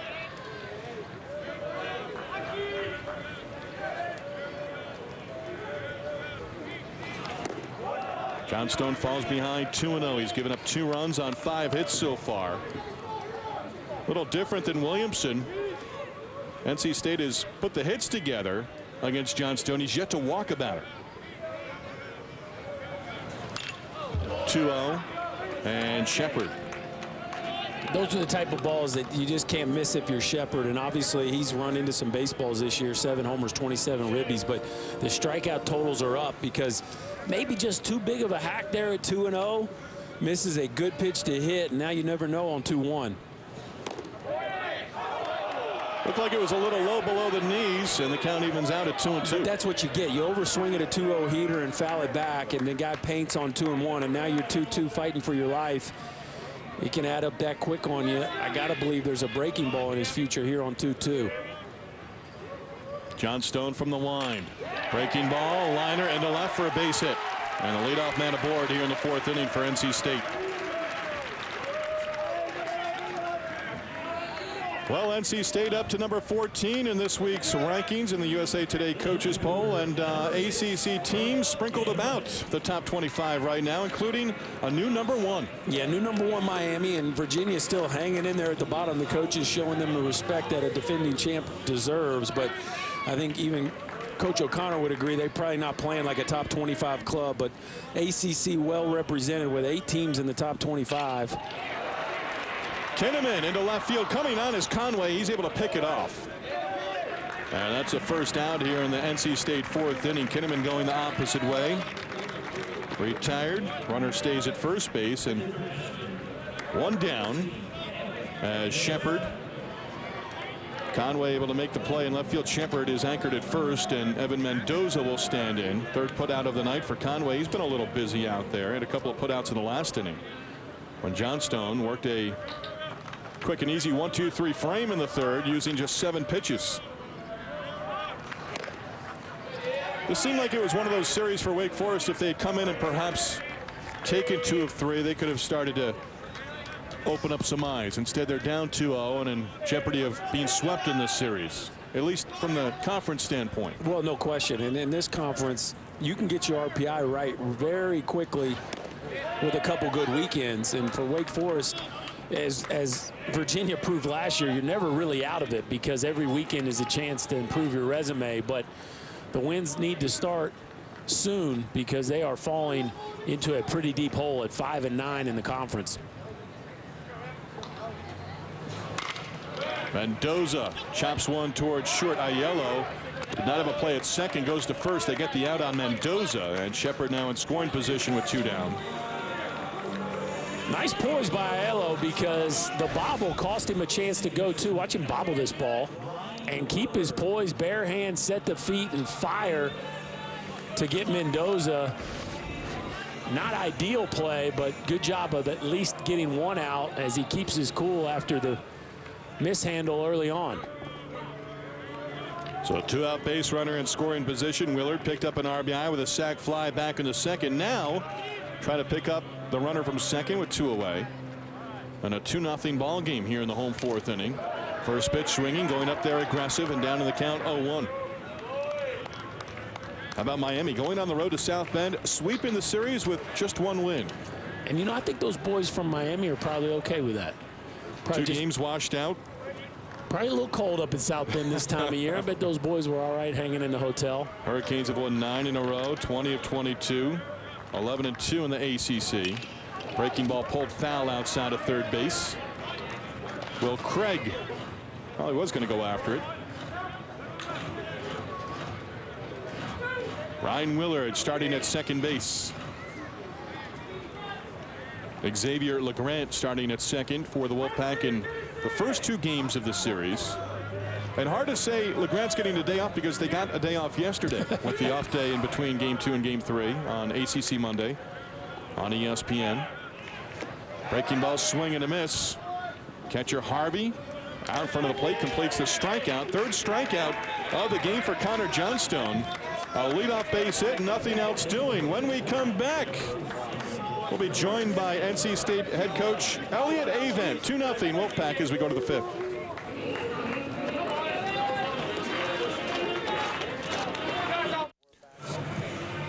Nothing. NC State with the lead as we go to the top half of the 5th inning. Elliott Avent, head coach of the Wolfpack, now in his 20th season. Coach Steve and Chris up in the booth. Thanks for taking a minute with us.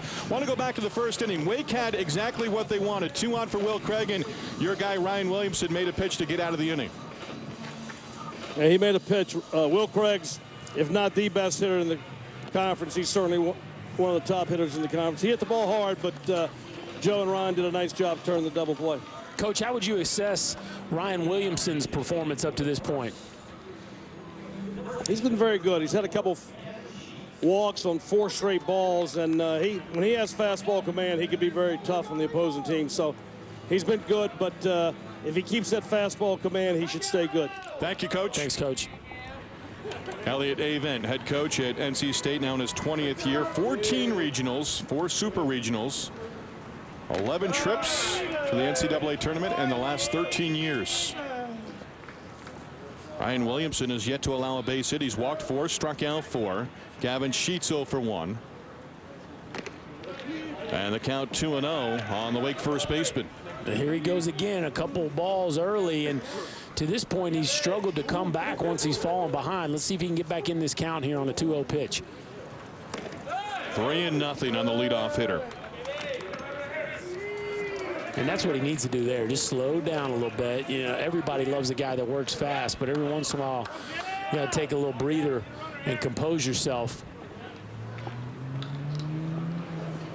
Sheets taking a strike, and it's 3-1. Sheets, 37th round draft choice by the Atlanta Braves in the 2014 first-year player draft. I mentioned earlier his father Larry playing with the Orioles, Tigers, and Mariners during a 10-year career.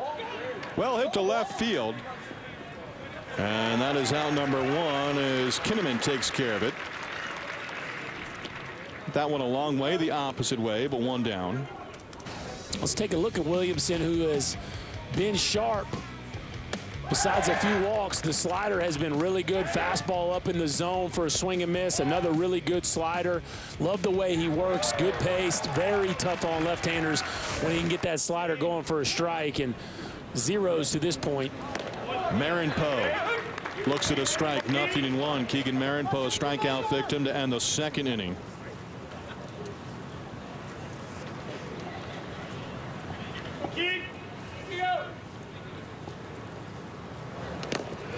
Bounces one up in front of the plate. Little reaction there. And that was an attempt at a changeup. What, did he like that ball or something? Is he going after the ball? Oh, he's going to throw it back. You never know with a pitcher. Sometimes they get attached to some of those balls. That one back. But that was a first changeup that we've seen from him. As you can see, Williamson didn't like that ball. It's a bad ball. Every time you bounce it, you got to get rid of that. But got a scuff mark on it now. 2-1 on Marinpo. You got to be a veteran to know how to. You got to be a veteran to know how to work the scuff, because it can go both ways. Yeah. If you don't know which way it's going to cut, it could get you in trouble.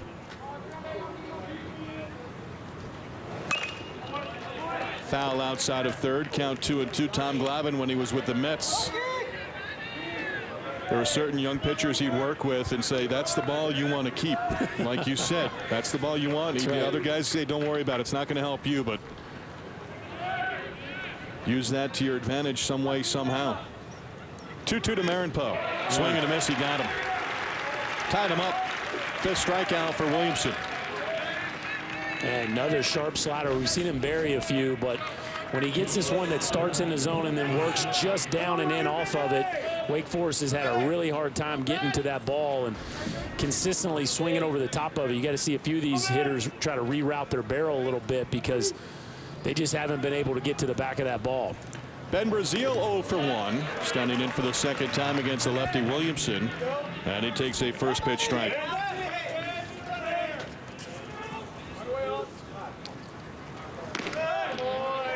Ball and a strike, 2 outs, bases empty, top of the 5th inning, 2-0 Wolfpack.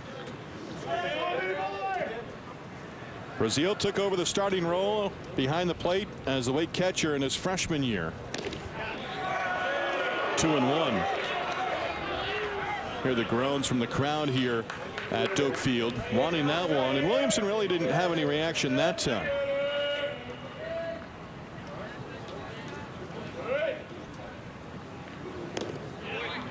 Went back, same vicinity, picks up a strike, 2-2.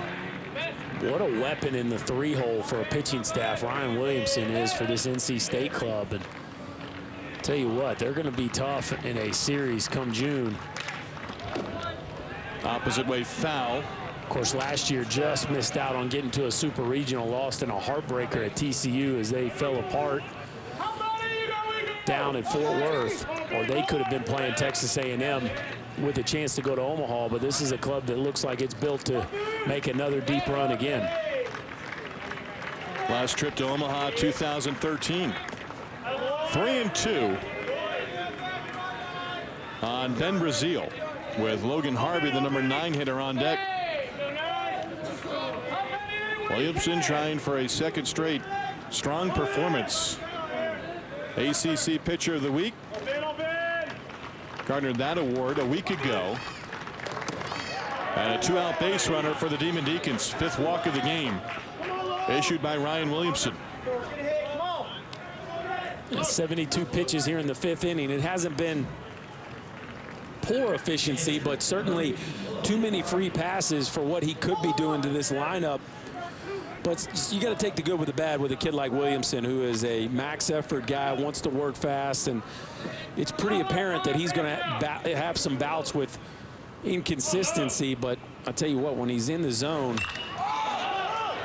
Harvey swinging in the air, short left field. Kinnaman takes care of it, and the side retired. Williamson works around a 2-out walk. Runner stranded for the Demon Deacons here in the 5th inning. When we come back, we'll talk with Wake head coach Tom Walter.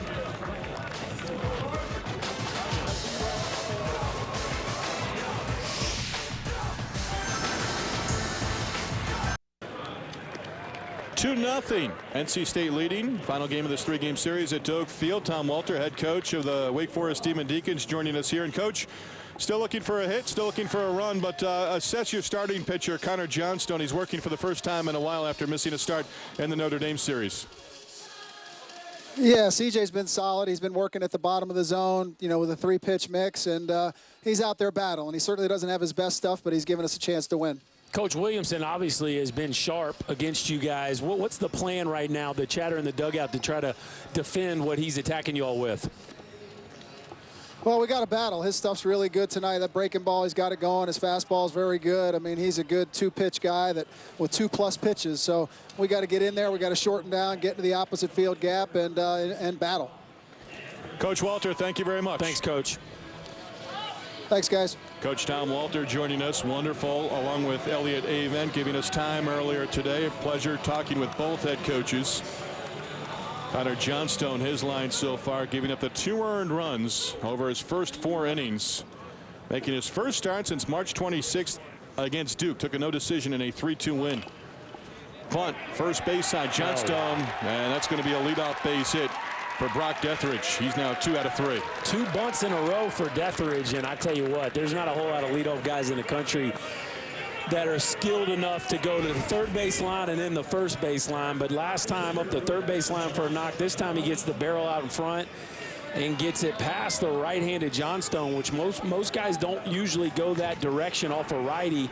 But Johnstone took too sharp of an angle. The ball gets past him, and Deathridge can stroll into first base with his second hit of the ball game.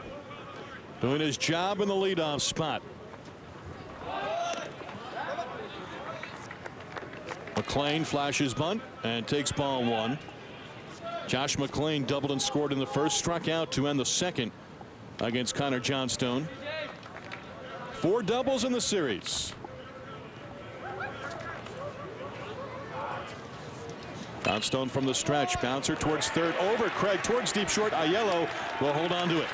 Back to back, bunt hit and an infield hit, and 2 on with nobody out. And Johnstone in a little bit of trouble now as Kinzer, the number 3 hitter, comes to the plate. Yeah, you don't want the first 2 guys on to reach the middle of this Wolfpack order, and NC State doing a beautiful job of setting the table as McClain gets lucky here, rolls over the top of one, and Craig was in trying for the bunt, trying to take the bunt away, and once it gets over his head, Aiello has no chance to throw out the speedy McClain. NC State rolling here in the bottom of the 5th, trying to tack on a few more. The junior Kisner, 1 out of 2 with a single. Johnstone starts him off with a breaking ball strike, 0-1. Kisner, his base hit back in the first, moved McClain to third, and he was eventually left stranded at third base. 19 runs batted in on the season. Deathridge, you see him in the lower right, leadoff bunt single to get things going. Wolfpack looking for the series sweep.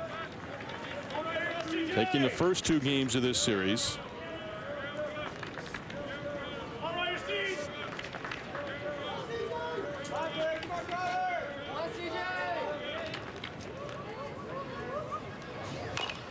Tapper foul outside of third.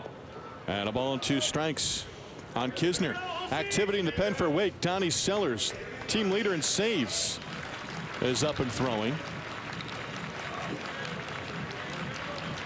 Interesting sequence so far here to Kisner. Curveball, sinker, curveball. Now at 1 and 2. See if he goes back in there with a 2-seamer and tries to get a ground ball. Inside out swing, pop up, back of first. Gavin Sheets in foul territory.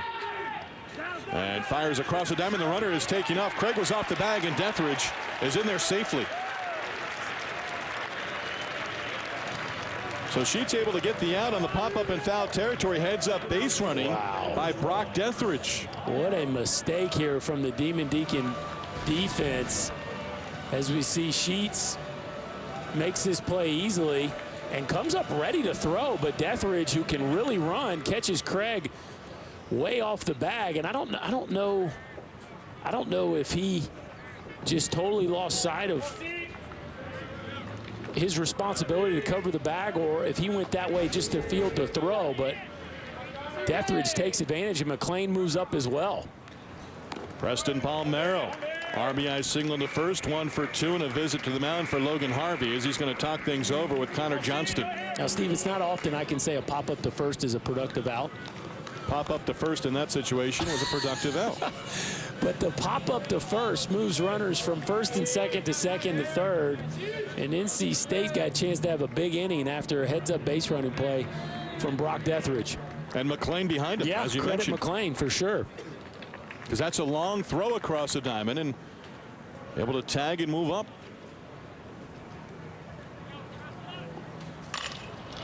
On the ground to first. This will score the runner from third. Sheets will take it to the bag himself.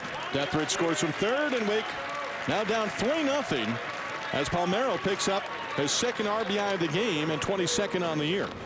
Well, and what's interesting there is we saw him play the infield in early. But now later, as you have less outs and less at-bats left, you choose to play the infield back, and a ball that would have been an easy out and kept the runner right at third base ends up being an RBI ground out. And the strategy does not pay off from Tom Walter right there, who chooses to basically gift Palmero an RBI right there, and now the Wolfpack up 3. Joe Denand 0 for 2. He's grounded out twice. Once to third, once to short. On the ground, left side, Aiello. In time, side retired. 1 run for the Wolfpack here in the 5th inning. A run on 2 base hits and a man left on. We go to the 6th here in Raleigh. NC State 3, Wake Forest nothing.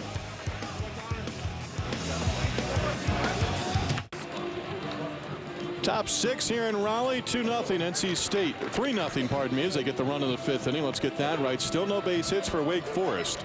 Tomorrow our countdown to the NFL draft continues with a night of shows geared to get you ready at 7:30 Eastern, that much anticipated premiere of Hey Rookie, welcome to the NFL. Then at 8, it's the first ever NFL matchup draft special, and to wrap it up, a double shot of Gruden's quarterback camp with Cal's Jared Goff and North Dakota State's Carson Wentz, also streaming live on Watch ESPN and the ESPN app. Wake Forest, plenty of base runners. Ryan Williamson has walked 5. He's yet to allow a run or a hit. Conway opposite way towards second. And Willard throws him out, 1 away. We got a couple pitchers on the mound that like to get the ball and chuck it. My type of dudes here. Wasting no time, right? He really has not changed expressions all that often. We saw him put the changeup earlier in the dirt. Had a little reaction, but nothing much beyond that. Of course, he's yet to allow a base hit as we play in the 6th inning. Johnny Aiello, 0 for 1 and a walk. He's going up aggressive early in the count. Aiello has reached 19 in a row, and still, well, a lot of offers. 1 through 9, in fact. Had the walk in the first inning. Swing and a miss. Good changeup there as Williamson. That was showing you now a changeup that he's starting to maybe find the feel for on top of that slider that we've seen all evening. In total command out there. Bobby Ojeda, they used to call it the dead fish. Bobby Ojeda. Yeah, he pitched forever. Lefties can do that, right? Swing and a miss. Aiello out on strikes. Strikeout number 6 for Ryan Williamson. And how about that combo? Heater away, changeup away, slider down and in. Good morning, good afternoon, good night. Williamson locked in here this evening. Have the autographs on the boards. Bases empty. Nate Mondu 0 for 1 with a walk and a strikeout. Mixing that changeup. Later stages of his outing, coming from the dugout, coming between innings, coming from the catcher. That one got a piece of Kisner. Appears to be all right. Is that just part of the game plan overall as they come into this one for Williamson, getting that changeup in there a little bit more? I think now, third time through the order, you're going to try to mix in another pitch as we see Kisner doesn't get the glove around there and wears it off the shoulder. But I think Williamson now showing you that he's got the stuff to potentially be a starter at the next level, the way he has mixed 3 pitches in here. 1-2 on Mondu. Again, he goes away, and the count evens 2-2. He's at 81 pitches. He was at 83 pitches through 3 innings at his last outing against UVA. Season high 127 pitches total. Now he works in the 6th inning with 2 outs. Mondu in the air, third base side. Mendoza has room, makes a catch on the warning track. And Wake going down, 1-2-3. Williamson has yet to allow a base hit. Middle of the 6th inning here in Raleigh. 14th ranked Wolfpack up 3-0.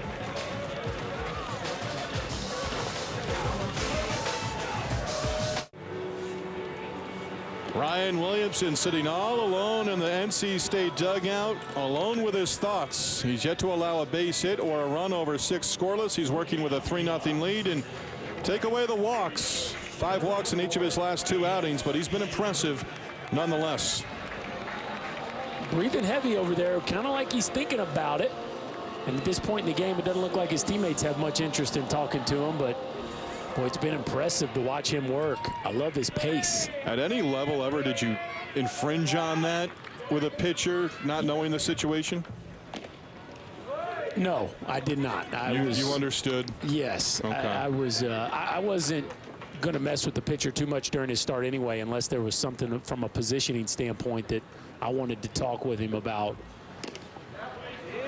Jan Shepard 1 out of 2 for NC State, facing Connor Johnstone. But you know, the starters, they got, you know, it's their day and they wait all week for their start, so you just kind of let the music in the clubhouse, yeah, you just whatever let them they do want. their thing. Just leave them alone. They determine what jersey you're wearing, one of the Sometimes. 5 or 6 that you have to choose from.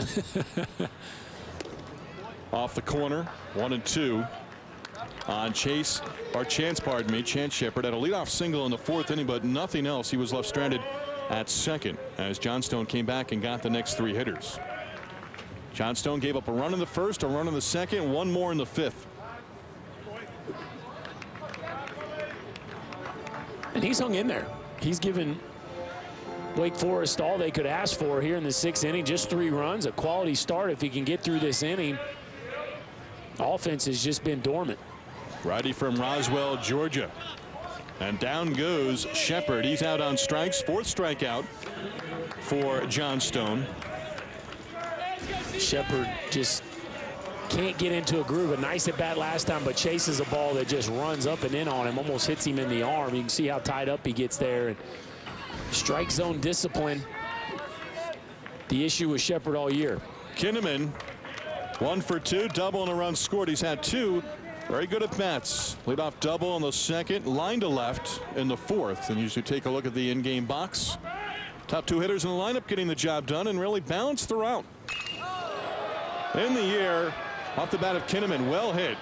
Going back on it, Marinpo circles around it, and right there with the center fielder Fairchild, it's Marinpo putting it away. That's out number 2, but an adventure for the Wake outfielders. And that ball is in the air way too long for the center fielder to not call this off. Right now, the center fielder's got to be really vocal. And I didn't see his mouth moving, but obviously Marinpo did not hear him. And Fairchild, if you're going to own center field, you got to be loud and vocal. That is your ball. Fortunately for the Demon Deacons, the play was recorded. Mendoza on the ground to second, side retired. So Connor Johnstone works his second 1-2-3 inning of the game. 6 in the books from Raleigh, North Carolina. NC State 3, Wake Forest nothing.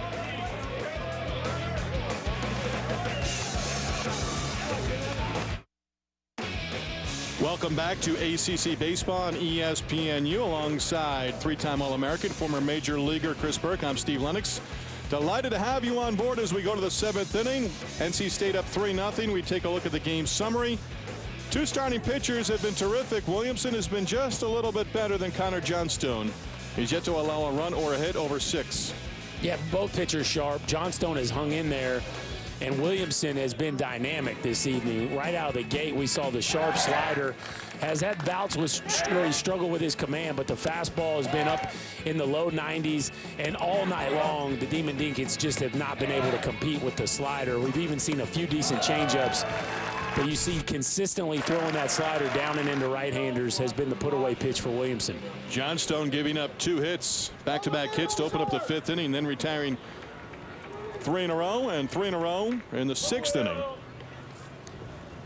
Will Craig, leadoff hitter here in the 7th, walked with 2 outs and the bases empty in the 4th and was left stranded.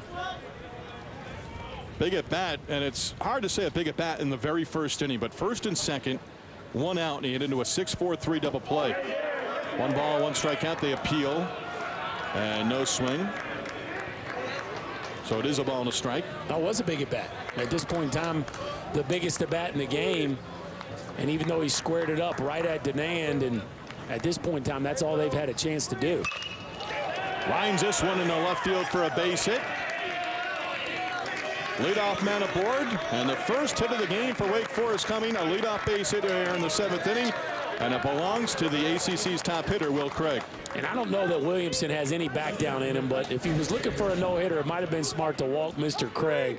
Challenges him with a heater that cuts back across the plate, and Craig might have caught it just a little towards the handle. You see how flat that stroke is, and a bullet into left field to get the Deacons on the board and erase the no-hit bid by Williamson. Williamson's from New Jersey. They don't know what back down is. Bounces one there, and Craig will stay at first base. Kinzer shifting to his left and keeping that one around the plate area, and down 3-0. Craig is not going to risk it.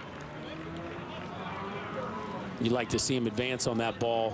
Got way away from Kisner, and even though he pounced on it pretty quickly, an opportunity missed there by Craig. Stuart Fairchild 0 for 2. He's grounded to first and fly to right.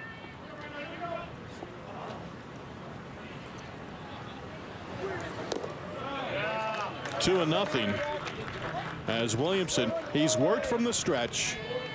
This is not the first time he has walked 5, but again, just giving up his first hit of the game here in the 7th inning. Craig touching him up for the leadoff single. Fairchild out of Seattle, Washington. Just a sophomore. Lines one to center field. McLean, is he going to catch up to this one? It's going to roll all the way to the warning track and off the base of the wall. Craig to third, digging around. Here comes a relay to the plate. Craig slides, and he is out at the plate. Terrific relay throw. And Craig is cut down as Kisner applied the tag.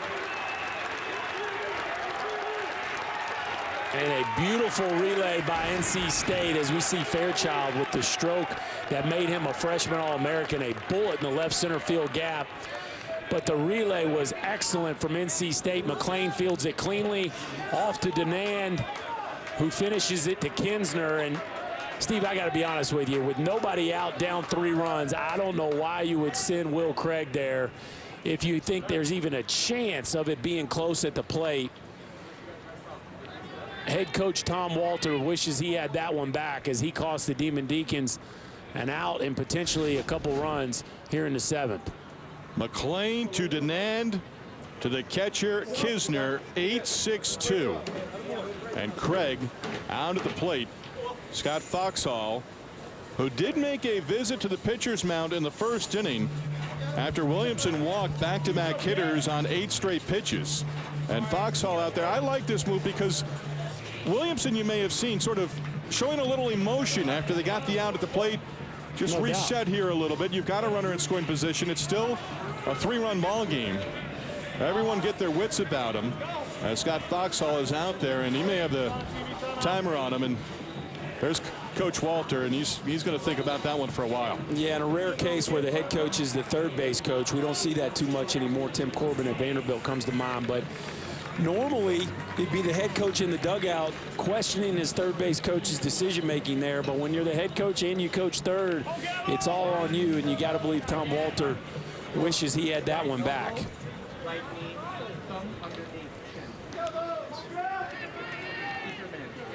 So Fairchild credited with a double all the way. He's at second with 1 down. Gavin Sheets takes low from Williamson. Sheets is 0 for 2. He is grounded out and lined to left.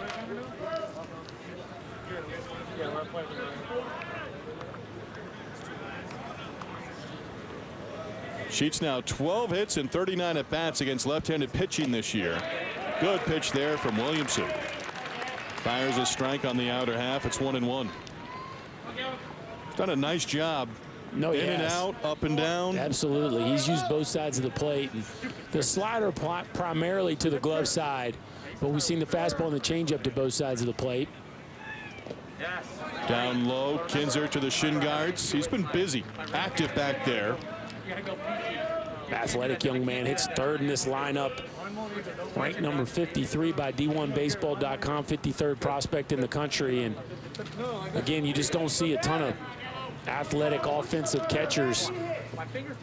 An interesting prospect. On the ground, base hit through the left side. Fairchild to third. He's held up, gets a stop sign. So 3 straight hits in the inning after Williamson did not allow a hit through the first 6. Sheets aboard, and a corner situation with 1 down. What a beautiful swing here, Steve. This is a clinic on how to hit left on left. Look at him keep that nose down and defending the slider, lets that ball travel and shoots it in that 6 hole. And now Tom Walter wisely chooses to hold up Fairchild. 1st and 3rd, 1 out in an inning where Wake Forest could easily have a run across, and 1st and 3rd and nobody out. Sheets with a little smile on his face. I'm sure he knows Palmero, but does Palmero know that Larry Sheets played in the big leagues? Some lineage there. First pitch strike, 0-1 on Ben Brazil, who's 0 for 1 with a walk. Pardon me, Keegan Marinpo at the plate. He has struck out twice in this game in right field.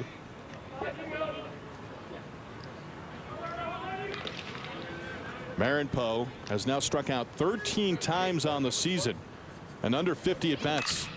On the ground towards short. Denand to second, and they get the out there. The run scores, Fairchild scores, and it's 3-1. Marinpo reaches on the fielder's choice, and he picks up a run batted in. Well, in a game where everything has gone North Carolina State's way, Wake Forest finally catches a break as it easy 6-4-3 gets botched by Willard. Denand to Willard, who loses the grip and puts it in his pocket, and you can see the frustration as he's unable to make that transition. And NC State should be running off the field right now up 3-0, but instead 3-1. The Deacons are still alive. He's got to get rid of that right now. Still thinking about it. Run across. Ben Brazil now at the plate, left-handed batter. 0 for 1 and a walk. So Wake Forest, 3 hits in the inning, but the big play, Craig cut down on the double by Stuart Fairchild on a good relay throw to the plate by Joe Denand. Good swing there. Brazil fouls it back. Trying to keep the inning going with 2 down and a runner at first. We often take that transition for granted at second base. See so many second basemen make that play look easy, but it can get away from guys from time to time, especially if you're trying to be just a little quick. I think they were mugging for us. Brazil takes a fastball up high. Williamson falls behind 2-1. Yeah, I don't know what that move is. Pitchers on the bench, you just never know what they'll come up with. Williamson steps off for a moment, regroups.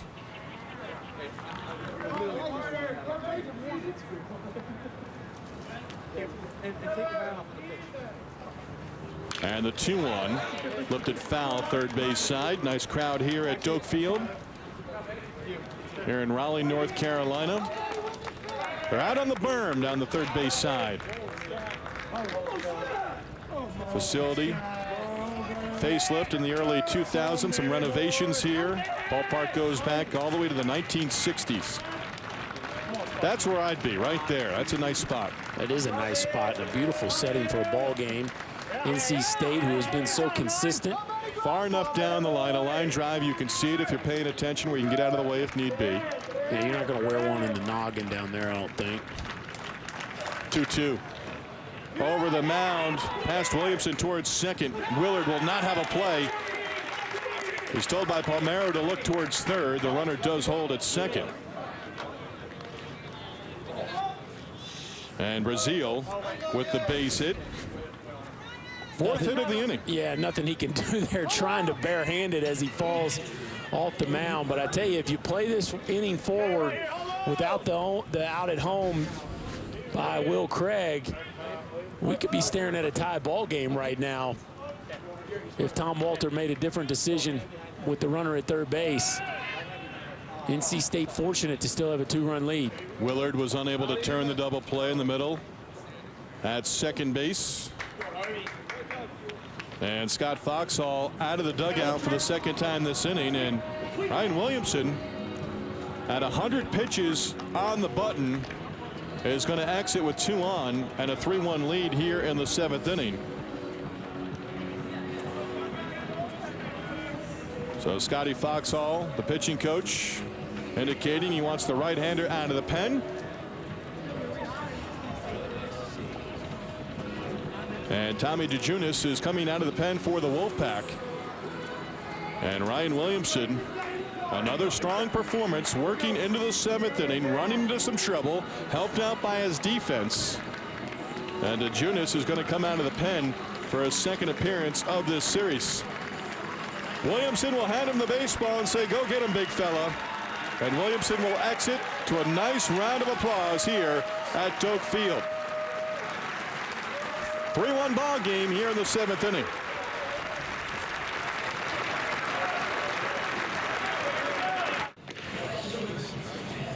Ryan Williamson is done for the night, exits with a 3-1 lead.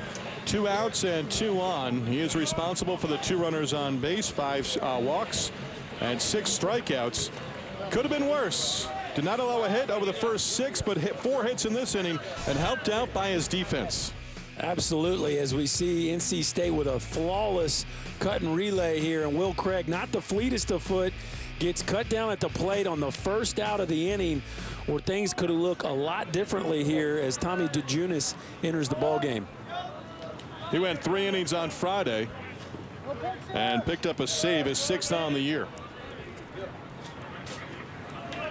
DeJunis out of Charlotte, North Carolina. Not that far away from Raleigh. And enters here. Closer, and this is where a lot of colleges will use a guy needing that 1 out in the 7th inning.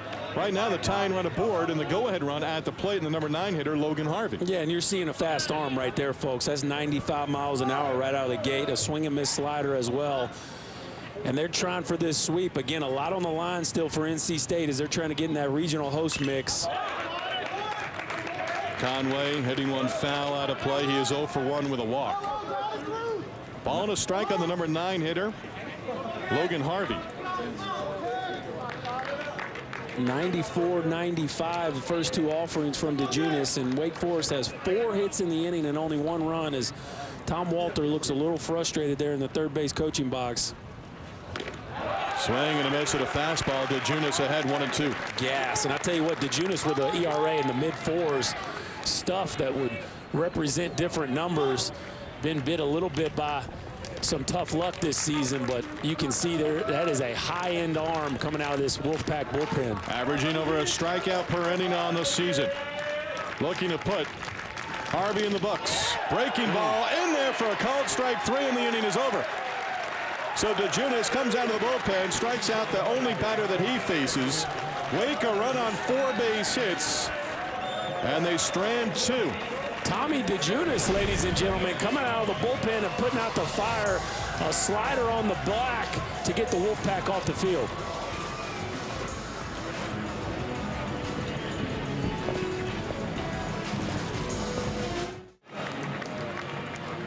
Three-1 ball game as we go to the bottom half of the 7th inning here in Raleigh, North Carolina. Wednesday night baseball presented by Hankook Tire. It's an AL East matchup between Adam Jones and the Orioles and Big Papi and the Red Sox at Fenway, 7 Eastern on ESPNU. Also streaming live on Watch ESPN and the ESPN app. Orioles winning today, spying the home opener for the Red Sox at Fenway. Now 6-0 on the season. David Ortiz, his final home opener at Fenway. Connor Johnstone exits and leaves the ball game for Wake Forest down 3-1.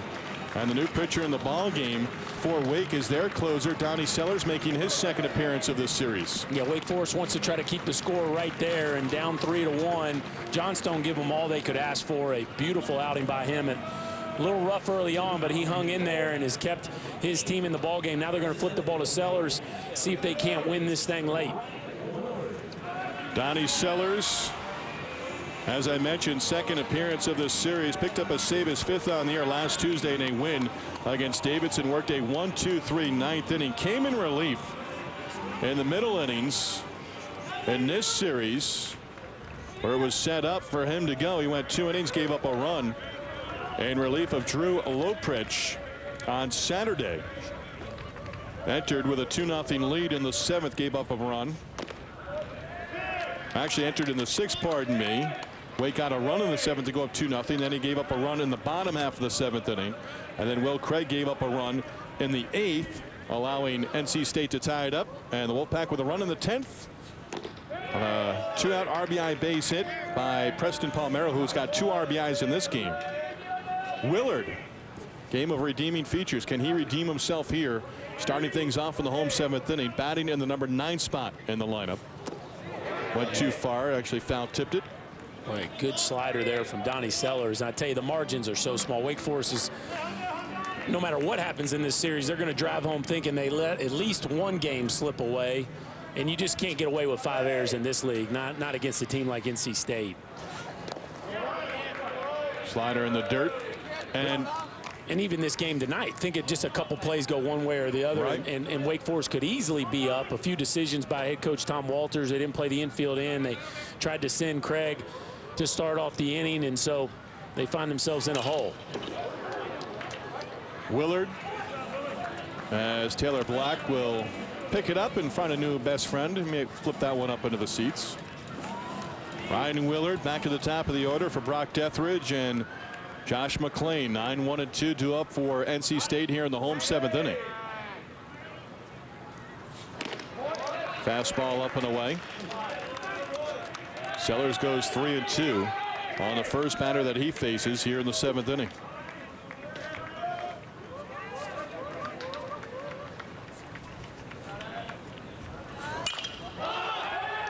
Willard pops one up, foul territory.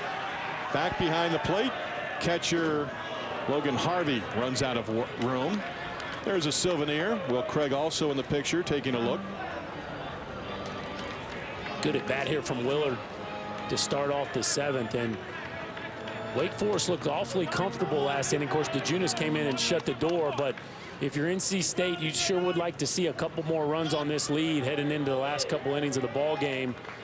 Uncomfortable right now with just a 2-run lead, looking to add on. Ryan Willard, swing and a miss. He's out on strikes, 1 down here in the NC State home 7th inning. Going back to Tommy DeJunis, who came in and shut the door on Wake Forest's rally last inning. You want to see what a high-end arm out of the bullpen looks like. gas at the top of the zone, 94, 95 on the next pitch. Again, 95 in the middle of the plate, and then a slider to finish things off. Tommy DeJunis slamming the door shut on the Demon Deacons. Deathridge, 2 bunt base hits, 2 out of 3. Scored a run back in the 5th inning. Came in to score from third on an RBI ground out by Preston Palmeiro. The Wake defense was playing back with less than 2 outs and a runner at third, and Palmeiro brought the runner in.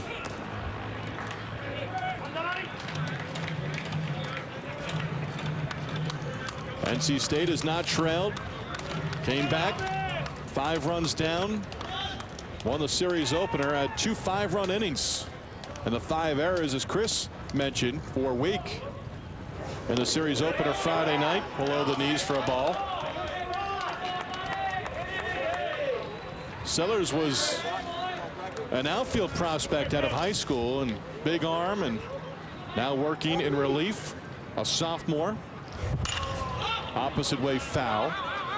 I was really hoping Deathridge was going to bunt this at bat. I'd love to see a guy get 3 bunt hits in a game. He went to third base. 3 hits no matter what, right? He went to third base. I love the bunt the second time up. What's he going to do for an encore now after a couple bunt singles?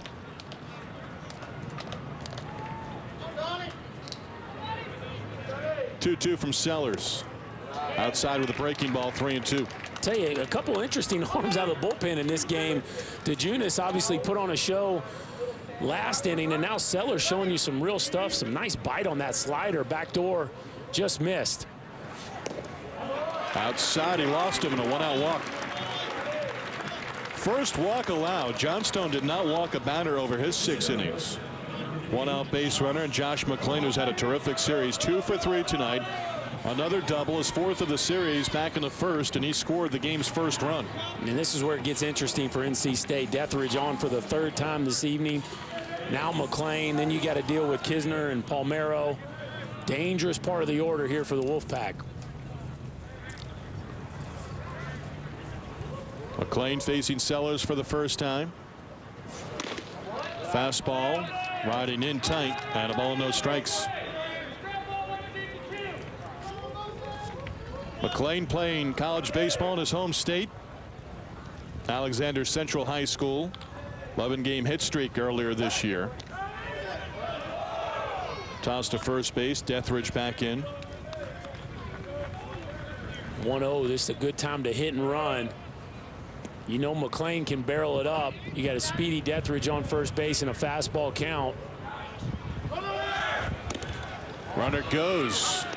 And Deathridge is in there safely with a stolen base. And underneath the tag of Nate Mondu. Didn't even need to hit and run. Just went with the straight steal as Deathridge. Really a bad pitch to steal on, a fastball up and away by Harvey, but Deathridge showing you his speed. A really good jump. Perfect pitch to throw on if you're Harvey, but just not enough arm strength to get the speedy Deathridge. And now NC State in scoring position, trying to add to this lead. McClain, 23 RBIs on the season, 12 of those RBIs coming with 2 outs. He is up there with a runner at second and 1 down. And he looks one over, takes it for a strike. Boy, a 2-0 fastball with a runner in scoring position. McClain didn't even budge at that. Almost looked like he was taken all the way. Very surprising from an aggressive hitter like McClain.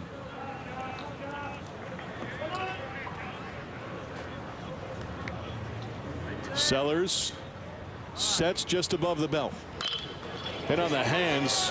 Roller towards second. Mondu able to get the hitter McClain out. Deathridge moves to third. He stands at third with 2 away, and it's going to be up to Andrew Kisner. The stolen base, though, and then a backside grounder. You move to third, and right here with the freshman behind the plate and Sellers with a nasty slider, you got to make sure you keep everything in front. And Kisner, a dangerous hitter in this order, looking to give NC State a 3-run lead. Kisner, his base hit coming back in the 1st inning against Connor Johnstone. Sellers works from the wind with 2 outs and a runner at third, and he fires low for a ball.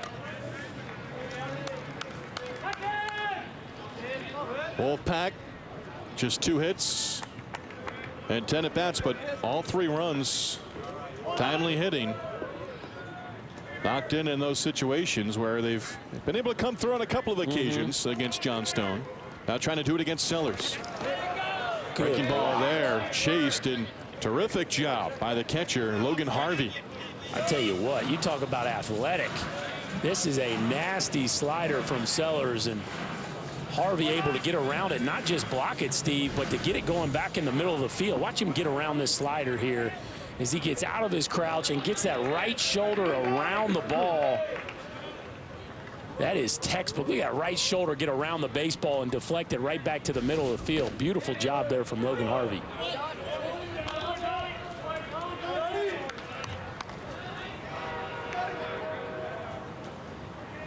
Looking towards the dugout. Matt Hobbs, Wake pitching coach, and Tom Walter. Chop towards third. Aiello bobbles, throws to first in time, and they get the out. Craig had to go by him. Aiello with an initial bobble. They're able to get the out and strand the runner at third base. Yeah, an uncomfortable play here. Looked like that was Craig's ball. I thought the play was missed once he didn't reach for it, but Aiello, the poise to stay with it and the arm strength to finish it off. The Demon Deacons hang in there. Beautiful stretch by Gavin Sheets to finish the play. Wake Forest trails by 2.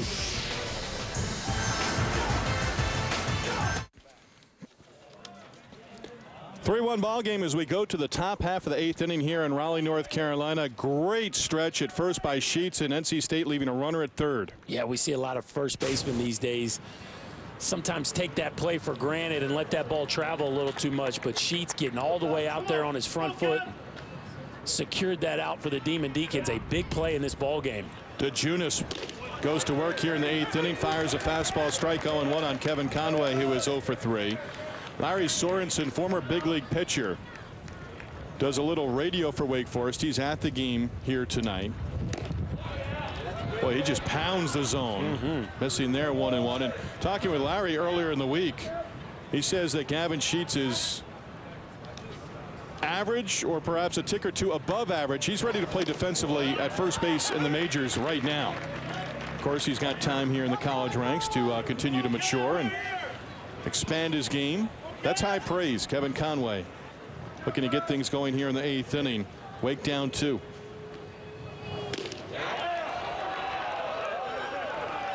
Two balls and 2 strikes. Chris Burke is ready to jump out of his chair here in the booth. The hitter in me says that's a ball every time. DeJunis steals up and in a full count on the leadoff man Conway. Aiello and Mondu to follow, and then Craig. Wake in need of base runners. DeJunis in his first full inning out of the pen. Down low, and he lost him. So leadoff man aboard, and the tying run will come to the plate, and Johnny Aiello. Bitter rivals square off in this week's Sunday night baseball matchup on ESPN. It's Buster Posey and the Giants taking on Adrian Gonzalez and the Dodgers from Dodger Stadium. Chavez Ravine Sunday night baseball presented by Taco Bell at 8 Eastern. Also streaming live on Watch ESPN and the ESPN app. I don't know if it started during the offseason, but Buster Posey's in a commercial where he's ready to deliver a baby. It's my favorite commercial. I could see it a million times. Aiello, first pitch swinging, skies one in the air to center field. McLean with the eye black settles under it, makes the catch. Have you seen that one? I don't know that I have. You're all over the place, so I don't know how much TV you get to watch, right? I got 4 kids. We watch a lot of Disney Channel. The woman's about in labor. The husband's there. Come on, you're embarrassing me in front of Buster Posey. You think Buster's watching tonight? We both wear masks. Oh, you're talking about the commercial. Yes, the commercial. Yeah, you're embarrassing. Sorry, I missed that. Trying to keep That's up. part of the commercial. I've seen it more than once. Apparently. Mondu 0 for 2 with a walk. Well, if he can get on here and bring up Will Craig with 2 on and less than 2 outs. Craig did have that situation in the first inning, hit into a double play. Mondu Numbers off from a year ago. Runner going, pitch hit in the air, left field, long run for Kinnaman towards the line, angles over, makes the catch right up against the chalk. Ran into the short wall, gets it back in quickly. So Mondu retired. Nice play by Kinnaman in left field, going up right against that wall. Boy, it was a nice play, and Kinnaman's had a nice game. A couple really good swings, and then no fear of the wall. But I got to question the Demon Deacons' offensive strategy. The closer walks the leadoff hitter to start the 8th, and you make 2 outs on 3 pitches after that. To me, you would try to let him show you that he's in command of the ball game after he walks the leadoff guy. But the tying run steps to the plate here in Will Craig. 9 home runs on the season, 43 runs batted in. Craig with 2 outs on the year, hitting over .560. Tying run at the plate. Leadoff single in the last inning. First hit allowed by an NC State pitcher in this one. Ryan Williamson giving up a charge into this one. Center field, McLean on the warning track, makes the catch. And Craig and Wake Forest set aside here in the 8th inning. DeJunis, a scoreless 8th. He's gone an inning and a third. We go to the bottom half of the 8th. NC State 3, Wake Forest 1.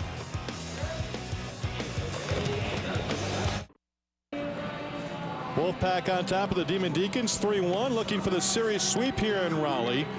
Wake Forest, its only run coming in the 7th inning. Could have had a whole lot more, and they were turned away. Yeah, they could have. Fairchild, after a single by Craig, broke up the no-hitter. Fairchild hits a double, but a beautiful relay by the Wolfpack cuts down Craig on a questionable decision by head coach Tom Walter, and then DeJunis with a couple guys on comes in and puts out the fire with gas out of the bullpen and a slider on the edge to get the Wolfpack off the field, and that really is the difference in the ballgame, Steve. DeJunis in relief of Ryan Williamson, who went the first 6 2/3, giving up 1 earned run, walked 5, struck out 6, in line for the win. And an opportunity to go to 6-0 on the year. He's 5 wins, leading the NC State Wolfpack. Preston Palmero, RBI single and an RBI ground out, 1 for 3. Bounty Sellers out of the bullpen in relief of Connor Johnstone. Johnstone, 6 innings, 3 earned runs, 4 strikeouts, did not walk a single hitter. Johnstone, first outing since March against Duke. Missed an outing, forearm tightness. They backed him off, and coming back and giving the Demon Deacons 6 strong innings. This could be a different game right now. That we talked about that at bat by Craig in the 1st inning, and then all of a sudden in the 7th, even more pivotal, the way that inning ended up playing out. And NC State got a run on a ground out by Palmero, a free run. So there's some decisions that could have been made differently, and of course it's easy from the booth, right? It's easy when you're not the one out there. That's right. If you bring him in and he squeaks one by you, you're kicking yourself. But hindsight being 20/20, this game could look a lot different. Palmero lines one, pass sheets at first, and a base hit into right field. Marinpo fires it back in. And Palmero with his second base hit, leadoff man aboard for the Wolfpack here in the 8th inning. Tonight at 11 Eastern, be sure to tune in for SportsCenter at Night with Kevin Connors and Nicole Briscoe.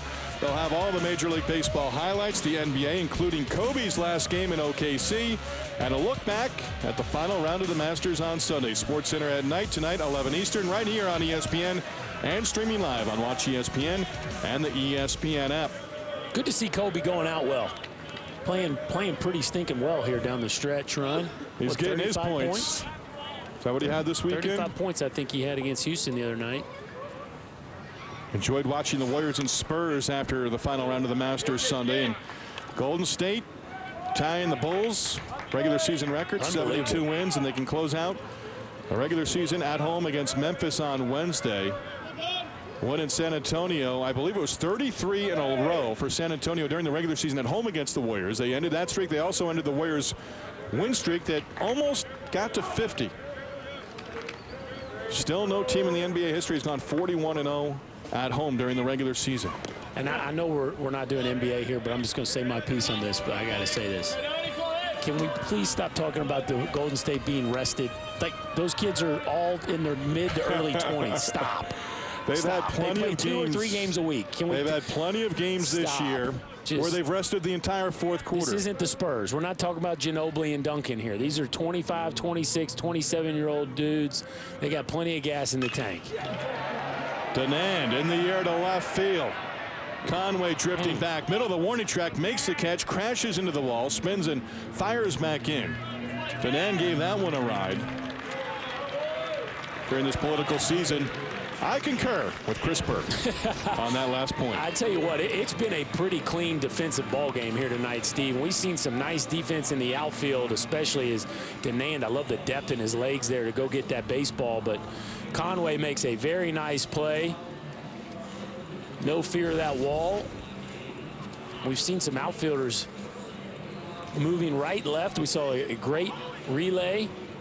Been some good defense in this ball game. Now Craig to end the top half of the 8th inning, sending McLean all the way back to the warning track. Denand does the same to Conway there. How much did Denand miss that one by? Not much. No, he didn't, and it looks like kind of a dead air night in Raleigh. The ball doesn't look like it's carrying very well, because you could tell Craig thought he hit that ball a little bit better than it ended up, and I think Denand might have cut that one just a little bit, but as windy as it's been around the country, there's some nights where there would have been a few balls out of the park this evening.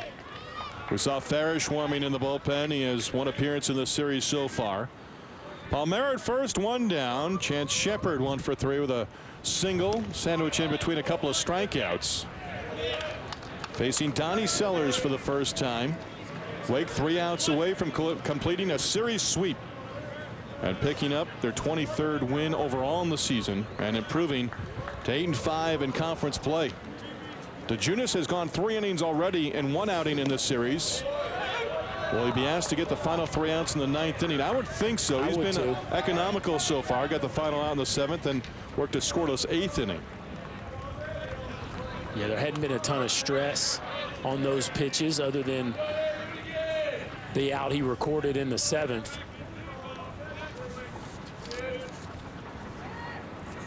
Sellers from the stretch. Fires low and falls behind 2-1.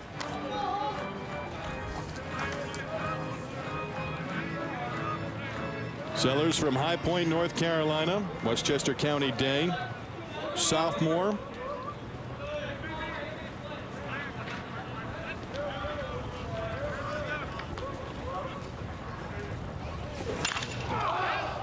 Shepard pops one up short right field. The second baseman, Mondu, a couple of steps onto the outfield grass with Marin Poe right behind him.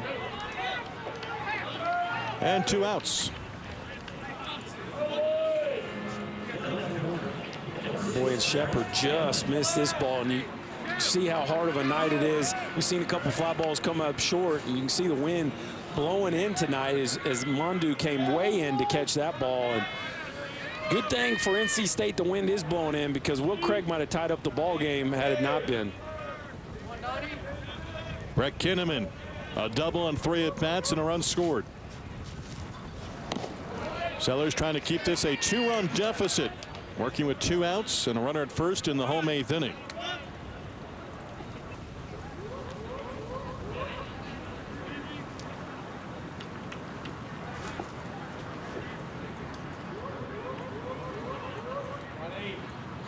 Long pause and a chopper foul outside of first base. Sellers, you don't see this too often, but took a loss a couple of weeks back in game 1 of the series against Notre Dame.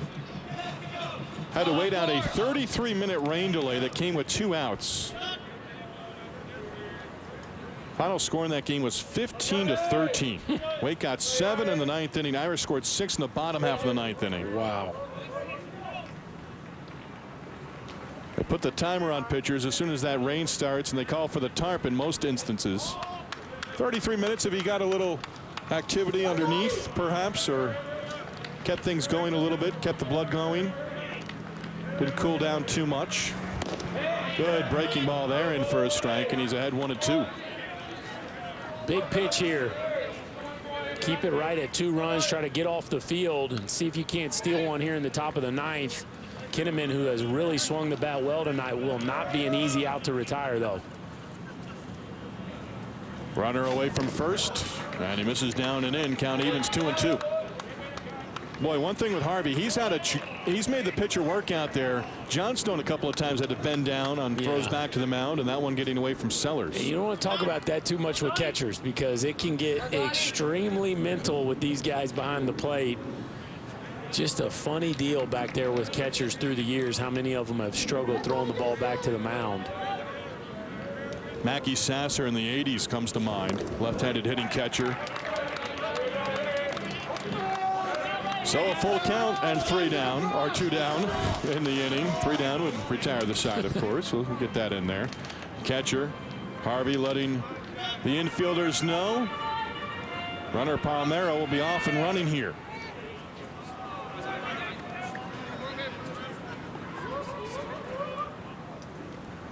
Sellers deals and he loses them. So 2 on with 2 outs. And Sellers with his second walk allowed. And Evan Mendoza, as Logan Harvey pays a visit to the mound. Mendoza will have an opportunity looking for his first hit. Sellers is up to 40 pitches in this outing. Again, his second appearance of this series. 31 pitches in 2 innings of work on Saturday.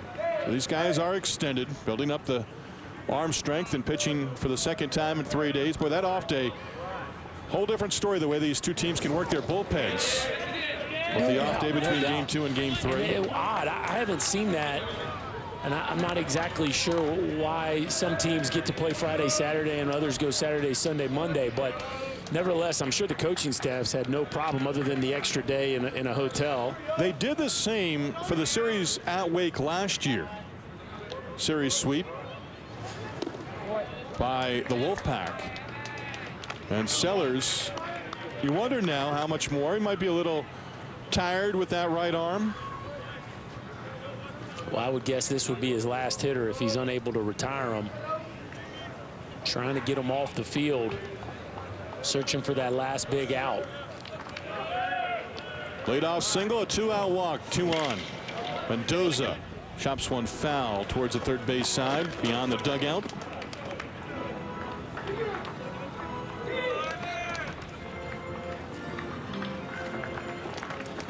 Evan Mendoza at third base. And the series finale.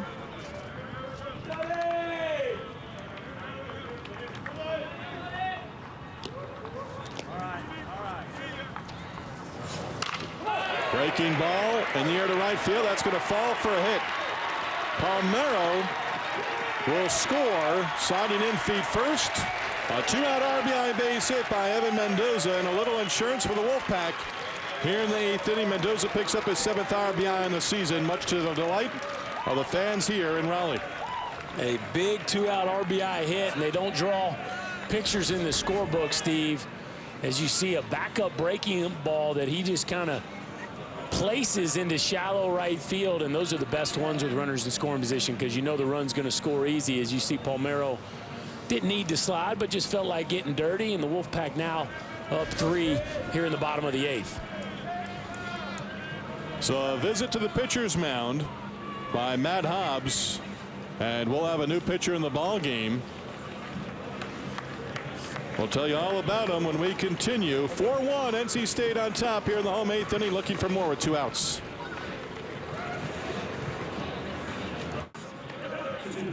NC State with a run here in the 8th inning, extending the lead to 4-1. 14th ranked Wolfpack looking for the series sweep. They won all 3 in Winston-Salem last year. Won game 1 in come from behind fashion, 11-7. Dedan grand slam.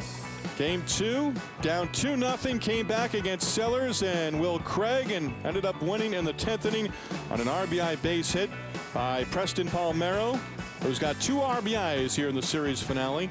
RBI base hit and RBI ground out, and it was Palmeiro getting things going here in the 8th inning with a leadoff base hit. He scored on the single by Mendoza, chasing Sellers from the game, and now Chris Farish for Wake Forest. He's put up some pretty impressive numbers so far this year. Yeah, been bit a little bit by the walk bug. 20 walks in 19 innings, but also 27 punch outs.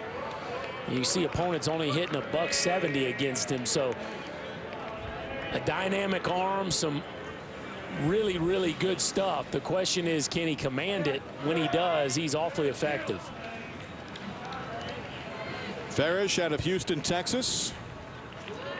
How often do you get back to Houston? Once or twice a year. Okay.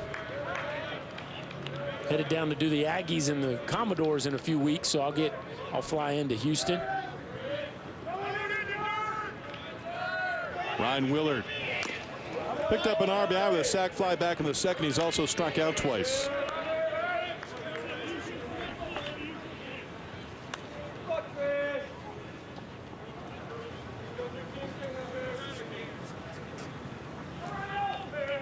Farish trying to keep this a 3-run deficit. His team down 3 runs and down to their final 3 outs.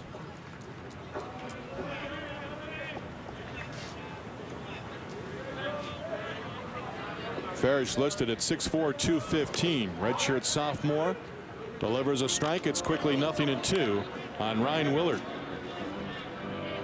And I tell you what, I don't know what Willard's waiting around. I know they got some, probably a report that says he can be wild, but with the swing and miss pitches that Farish possesses, got to be a little more aggressive early in the count. The set and a breaking ball. Stays up high, a ball and 2 strikes. See, that one came out of the side of his hand. I would assume, as Mendoza takes second base, I would assume he's going to throw that one again. Oftentimes after a pitcher throws a bad breaking ball, he'll come right back with it thinking he can make the adjustment. See if he doubles up here after he lost the grip on that one.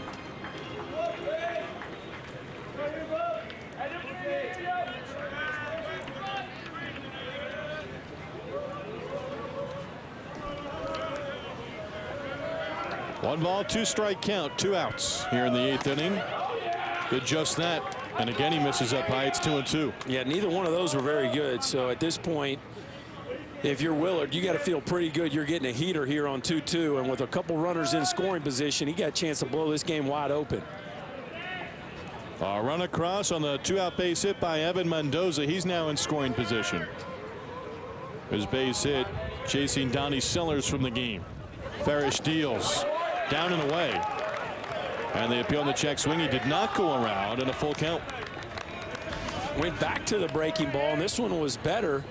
You can see Willard was geared up for the heater, but he definitely held the bat back. And maybe with first base open, they're going to throw him one more slider and take their chances on a swing and a miss. But Harvey better be on his toes. You hate to let one get by you here with a runner at third. The payoff pitch. Willard stays alive.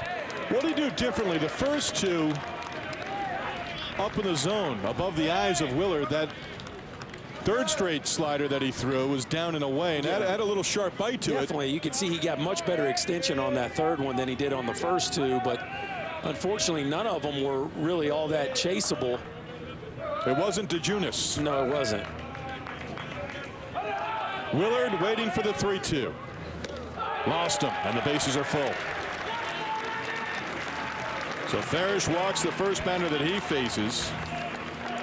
And back to the top for Brock Detheridge.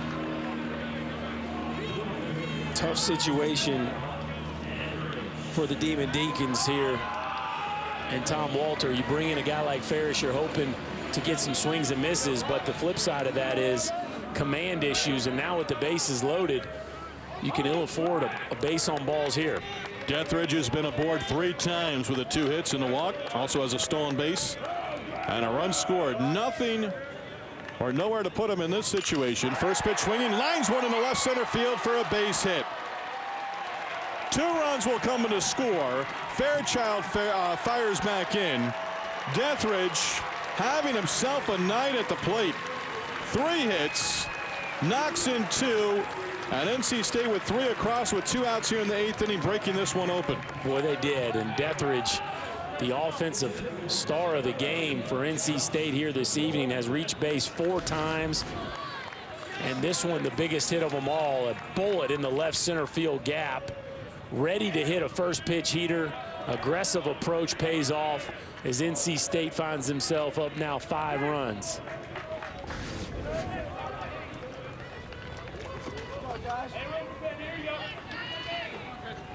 So he comes through with 2 outs. Josh McClain, 2 base hits, including a double. McClain has had just a splendid series, 4 doubles total for McClain. And the Wolfpack tacking on runs late in this one. Maybe we don't see DeJunis for the 9th inning. Elliott Avent may have a decision to make. Well, he's hot. And you got tomorrow off, I would assume.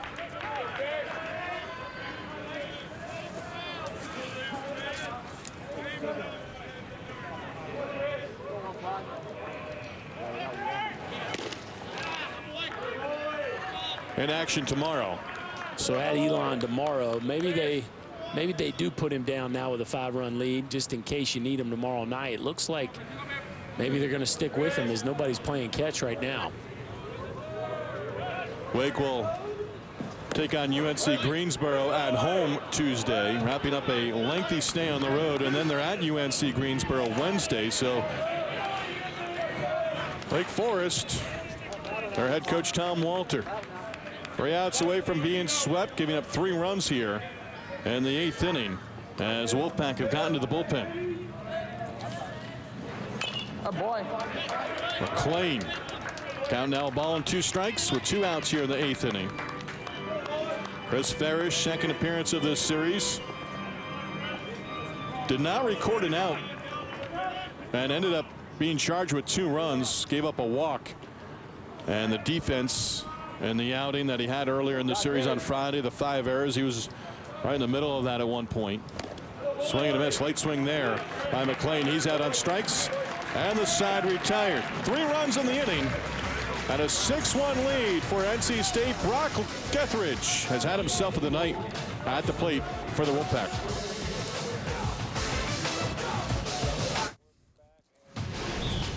College baseball is brought to you by Energizer, our longest lasting AA Energizer max batteries ever, and Nissan, innovation that excites.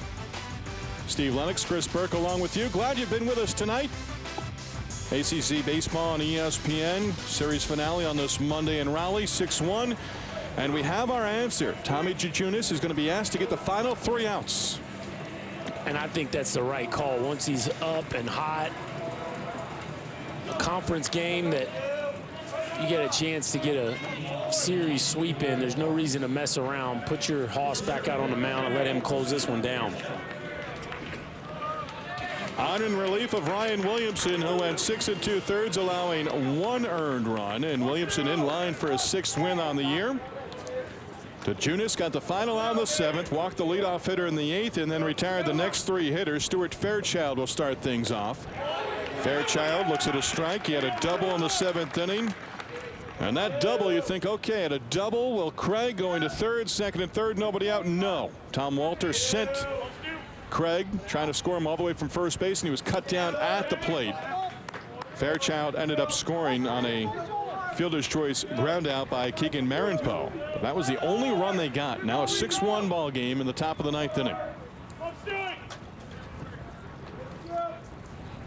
DeJunis, fastball, popped up foul out of play. And you know, and in baseball, it's such a unique situation where a coach has to make a decision like that. You think about in football, the biggest decisions that they make often are centered around timeouts, right? 3rd and 4th and inches, or do we kick a field goal? Do we go for, let's call timeout, let's get the play we like. Fires a strike, and that is strike 3 to Stuart Fairchild. 2nd strikeout for DeJunis. 1 out here in the Wake Forest 9th inning. Another sharp slider from DeJunis, but Fairchild here with 2 strikes. You'd like to see him a little more aggressive on a breaking ball that is a little bit down, but catches a lot of white. Fairchild caught looking, and back to Walter. It's just a split-second decision that I'm sure he wishes he had back. But third base coach, things can speed up on you in a heartbeat. And you pick the wrong choice, and you can be kicking yourself all the way home. Sheets sends one foul out of play. Gavin Sheets 1 out of 3. And you just never know, right, Steve? I mean, just because that play doesn't mean, by no means am I saying that play cost him the game. You just never know. And momentum certainly was a big decision. Different than, as you mentioned, in football, but It can carry from one hitter to a next. In tight, Sheets backing off the plate. Big man right in the middle. Did have the first hit of the game. That was the first hit against Williamson. The leadoff base hit by Craig in the 7th inning.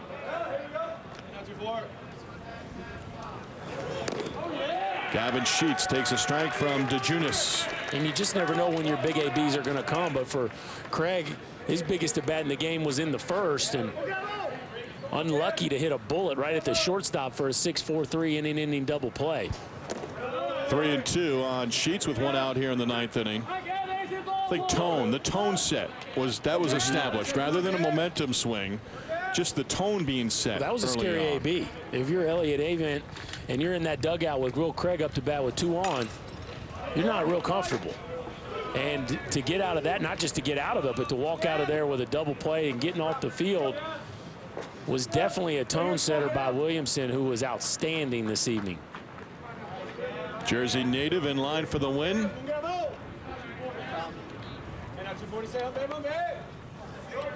Again, the 3-2. Sheets towards first. Off the glove of Palmeiro. Skips high in the air and into right field. And a one-out base runner. Base hit for Sheets, his 2nd of the game. Now this is where his dad had an advantage on him, because he was a left-handed first baseman, and that would have been to his glove side.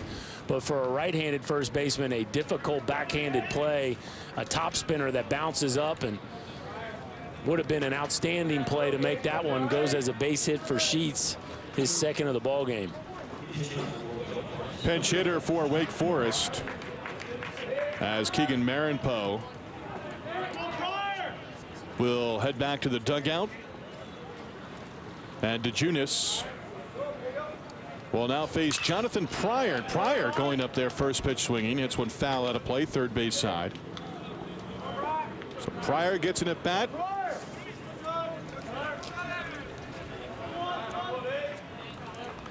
See the average on the season, 283.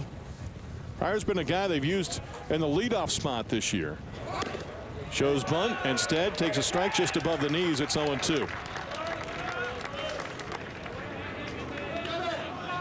Where's he going in that situation? I don't know what we got going there on the fake bunt with an 0-1 count in the 9th, but poor decision now has him down 0-2, which is not a good place to be against DeJunis. Throw down to first base, and Sheets went back in standing and gets in ahead of the tag by Palmeiro. Kinzer throwing behind the base runner. Pryor 1 for 5 in the series. 2nd at bat this year as a pinch hitter. He's 0 for 1.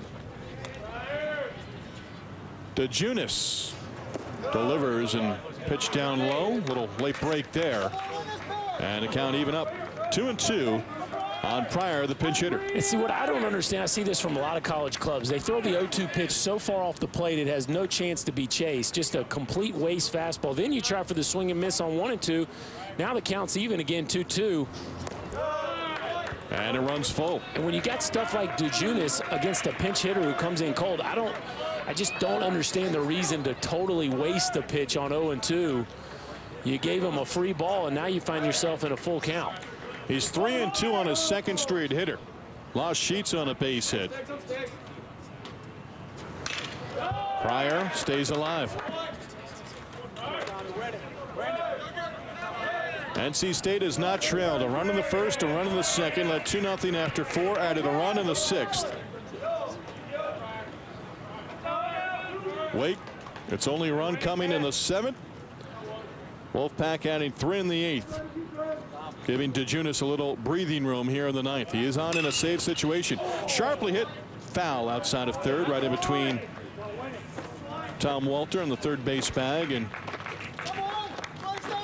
might look at that 0-1 show of the bunt a little cockeyed, but Pryor's had himself a pretty good at bat so far off the bench. You can see what side of the field he's trying to work to.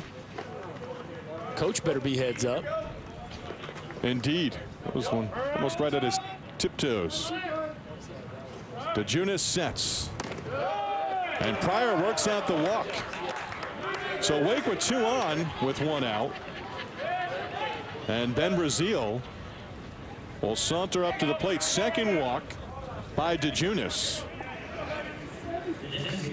Elliott Avent talking things over. And Scott Foxhall, well, he took a step. Takes a couple of more, and there you see Scott Foxhall.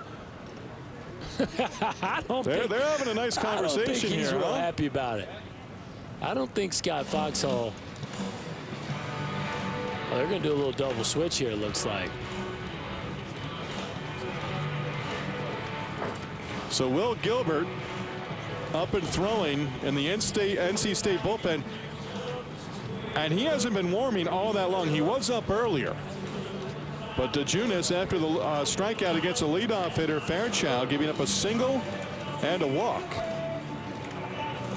Well, Gilbert's still in the pen. No official call to the pen just yet. I think what we got here is I think Gilbert's going to come in to face Brazil. And then I think DeJunis is going to come back in the game to pitch. So they're going to put him. They're going to put him, and he is a two-way player like Will Craig. They're talking about. They're trying to figure. That's what the conversation with Foxhall and Avent was all about. So DeJunis. Now who exits? That's the question. Who takes a hike here? Maybe that was the conversation between Scott Foxhall and Elliott Avent. Maybe Coach Avent wanted to go out there and go through this and avoid any lengthy delay or confusion. And Scott Foxhall will now go out and alert his infielders as to where they're going. I'm sure DeJunis has an idea as to where he's going. And there is the call to the bullpen. So 2 on, Gilbert coming on. And he'll enter a 2 on and 1 down in a 6-1 ball game here in the top of the 9th inning.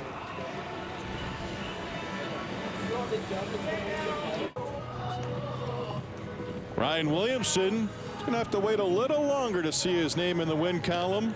6 2/3, 1 run, 6 strikeouts, and he was terrific. He was, and the slider early was sharp, as we saw the right-handed hitters for Wake Forest just having trouble with it. Elevated fastball.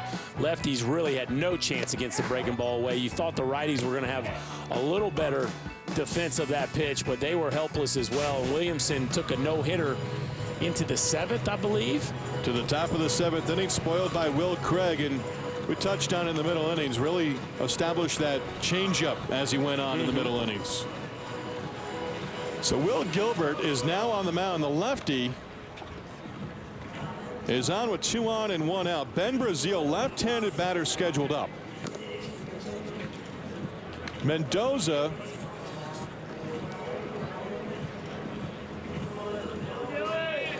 as you see, we'll take a look here. At third. DeJunis at third. Gilbert is on the hill. We know that. DeJunis may come back on to face the next batter, scheduled up Logan Harvey, a right-handed batter. DeJunis, with the fielder's glove, is now at third base. He's warm. You've touched on that a couple of times. Yeah, he's ready. So Gilbert, we're anticipating going after Brazil, left-handed batter. That is, unless Tom Walter makes a change, but Brazil has one of the 2 base hits, and there he is. So that question is answered. He is going to come to the plate, and Will Gilbert will face a left-handed batter in this situation. And Logan Harvey, a right-handed batter, is scheduled up next. So DeJunis, Gilbert may face one. Then the question is, who comes back into play? Who comes into play third base? Not comes back in, but who plays third base if DeJunis does in fact come back for the final out? Something tells me that Gilbert won't go to third. That's just my guess. No, he's not going to be Don Mattingly in Seattle a long time ago. And I know a lot of my references have been to the 80s tonight, but right now I'm thinking Jesse Orozco in Cincinnati a long time ago. Yeah. Davey Johnson in 1986 had. It was Orozco and I believe Doug Zisk. I could be wrong there. But here's a question for you. The runners are the responsibility of DeJunis. Ground ball towards short. They get the out at second. Throw back to first, double play, and we won't have to worry about it. Will Gilbert gets the game-ending double play. They got the double play in the first, and they ended on the double play. And NC State wrapping up the series sweep with a 6-1 victory against Wake Forest here in the series finale. Yeah, and that's an efficient appearance there by Gilbert, who comes in and gets the 6-4-3. And Willard, who struggled with the transition, almost botches that one, but recovers to finish this game off. And for NC State, a huge series sweep gets them right back in the race here in the ACC. Ryan Williamson now 6-0 on the season with the victory. NC State improving to 23-9 overall, 8-5 in the ACC. And again, our final score, North Carolina State completing the series sweep over Wake Forest with a 6-1 victory. Brock Deathridge had 3 base hits, including a 2-run double in the 8th inning. Williamson picking up the win, his second straight victory against UVA and now against Wake. And 6-1 the final from Raleigh. Coming up next on ESPNU College Football Daily, for Chris Burke, I'm Steve Lennox and our entire crew. We say so long and thank you for watching from Raleigh, North Carolina.